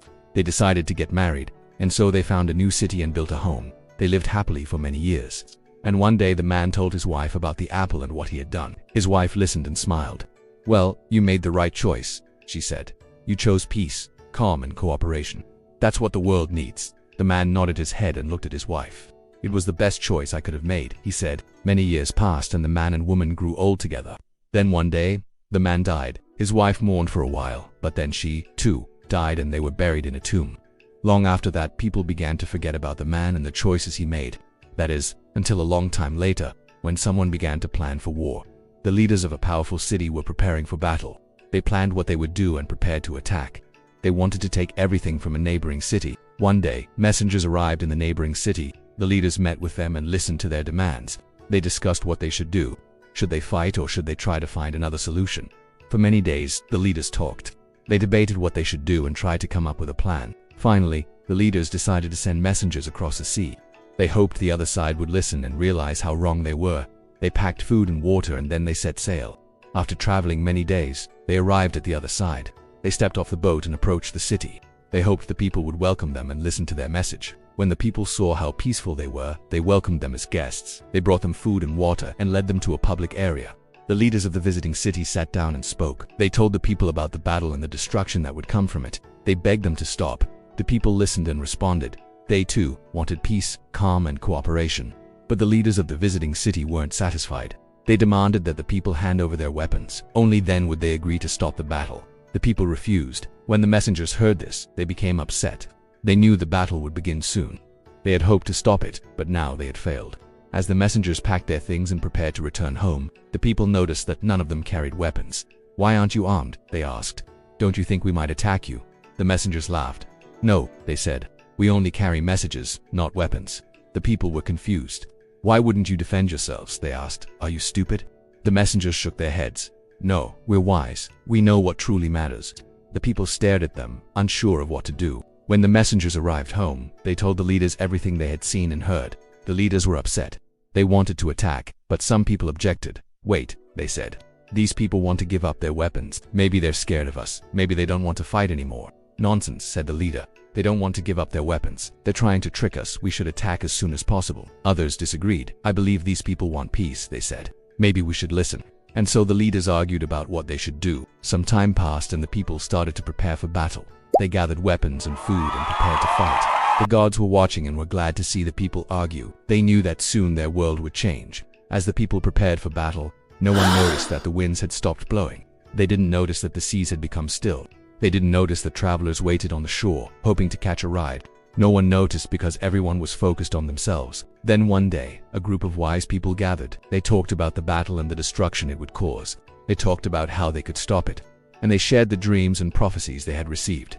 The people listened, but still they argued about what they should do. And so it was that the world changed slowly, not because of storms or battles, but because of the choices people made and the arguments they had. And that's how the story of Troy began, not with force, but with a golden apple. Once upon a time, long, long ago, there was a strong city. Its high walls reached to the clouds, and its people were known for their bravery and skill in battle. But even though Troy was strong, after many years of journeying and stories, the visitors from Greece still camped nearby. The long waiting brought moments of calm. There was learning, training, and reflection. People built homes and tents and shared stories around fires. They wrote scrolls of their time and thoughts. The leaders from both sides had shared ideas, visions, and hopes. One night, the camp grew silent. The moon shone brightly, making everything sparkle. In the stillness, something extraordinary appeared. The visitors from Greece crafted a wooden structure in the shape of a horse. It stood quietly near the gates of Troy. This horse, crafted with skill, seemed to be a symbol of peace. The people of Troy gathered wondering about its purpose. Some believed it was a gift to show peace between their two proud nations. Others were unsure, but decided to welcome it inside the city. They rolled the wooden figure through the gates and placed it in the main square. That evening, music and joy filled the air. Bells rang softly. Families shared warm meals. The people of Troy felt a sense of unity. They celebrated their shared history and the hope for a peaceful future. Above, the stars watched quietly. They almost held their breath as if sharing in this moment of unity. The city slowly fell asleep. For the first time in a long while, there was peace. The lullaby of crickets and the soft murmur of the river created a melody of rest. Inside the tents and homes, dreams whispered tales of journeys and adventures. As night deepened, something changed in the air. A gentle breeze rustled through the leaves, carrying with it the scent of distant lands and faraway seas. The shadows of the horse seemed to stretch a little longer in the moonlight, hiding secrets only the night knew.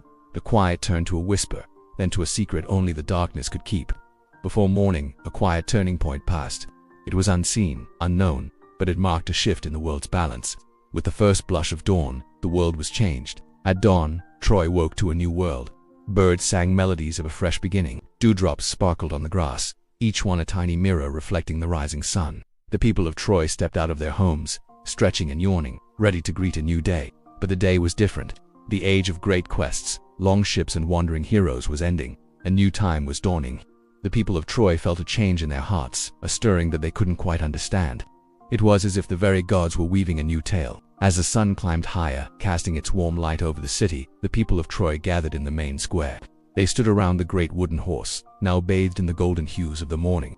It had been a silent observer of their lives, and now it seemed to hold the secrets of their changing times. Among them was a group of young thinkers. They looked up at the horse, their faces filled with wonder and curiosity. They had heard tales of the world beyond Troy, stories of distant lands and cultures. Now, with the horse silent in the square, they dreamed of journeys that lay ahead. Some of the young ones wanted to build.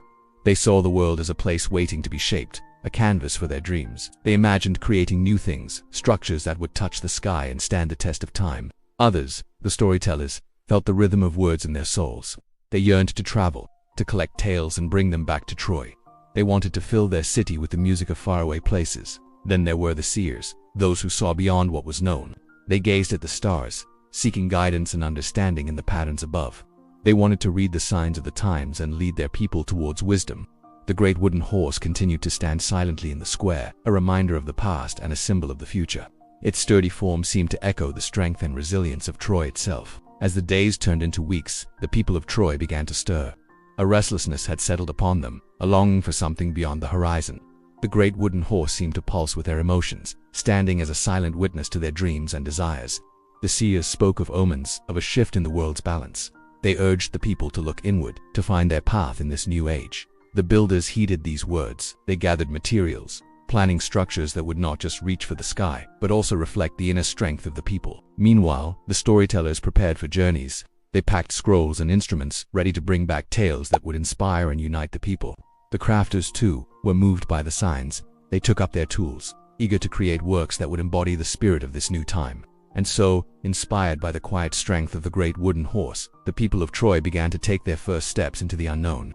The tale of Troy became part of lasting legends, stories told around campfires and in cozy homes. In the flickering firelight, the tale of the great wooden horse came to life. The younger ones listened, wide-eyed as the elders recounted the story of their city's fate. They spoke of how the gods once walked among mortals, bringing both challenges and wisdom. The people of Troy became part of these legends, their bravery and resilience echoing through the ages. They told of how the people of Troy, skilled warriors and cunning strategists, defended their city for years against the might of the Greeks.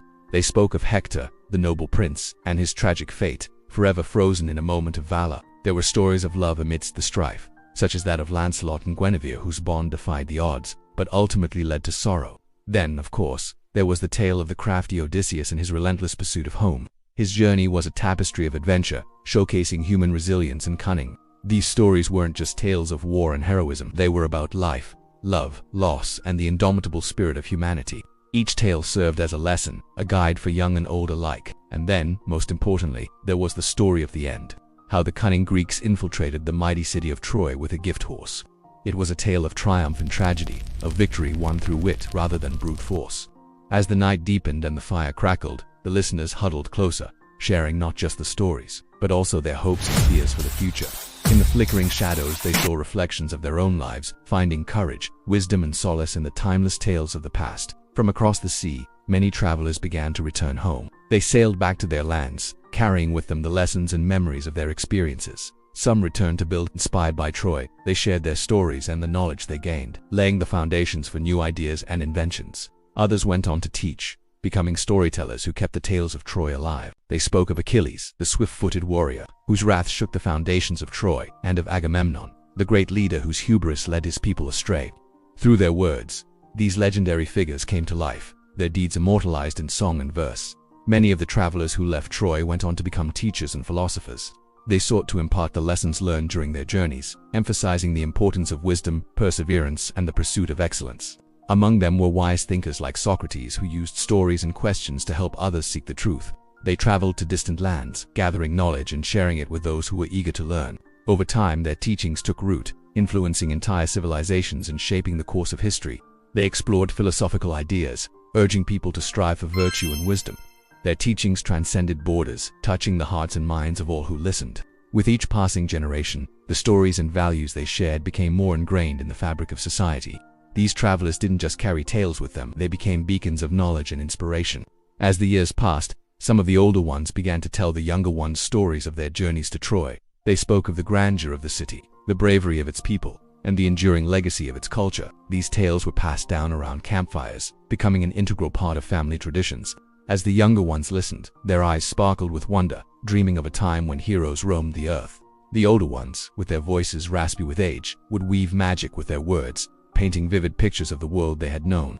They spoke of a time when gods and mortals walked side by side, when courage was celebrated and honor was revered. The gods who once walked among mortals began to step away. They watched quietly from the skies, guiding only with signs. Their voices faded like stars in the morning light. The time of heroic tales and divine visits was over. Instead, they looked on as the people started their everyday lives again, tending farms, raising animals, and teaching their children the ways of the world. Over time, a new rhythm settled over the land. Laughter of children echoed in the streets, replacing the clash of weapons. The simple act of planting a seed or harvesting the crops became a source of pride and unity. The older ones, with their hair now streaked with silver, looked on with fondness. They saw strength in the gentle hands of farmers, a fierceness in the eyes of those who faced the challenges of daily life. As the seasons turned, the people found joy in the small wonders of nature, the blooming flowers, the ripening fruits, and the changing colors of the leaves. They celebrated festivals honoring the harvest, giving thanks for the blessings of the earth. Years turned into decades, and still the people held on to the stories of Troy. They shared tales of love, courage, and resilience, making sure that the lessons of the past were not forgotten. In the quiet moments, they thought of those who had come before, the heroes and the dreamers, the lovers and the warriors. They honored their memories by striving to create a better future. And so, as the world moved forward, the spirit of Troy lived on in the hearts and minds of its people. They had come full circle, returning to the simple joys of life, yet carrying within them the echoes of a legendary past. This is where our tale ends, or perhaps it's where it began. Why don't you share your own stories in the comments below? We'd love to hear them. And remember, every ending also means a new beginning. Until next time, farewell.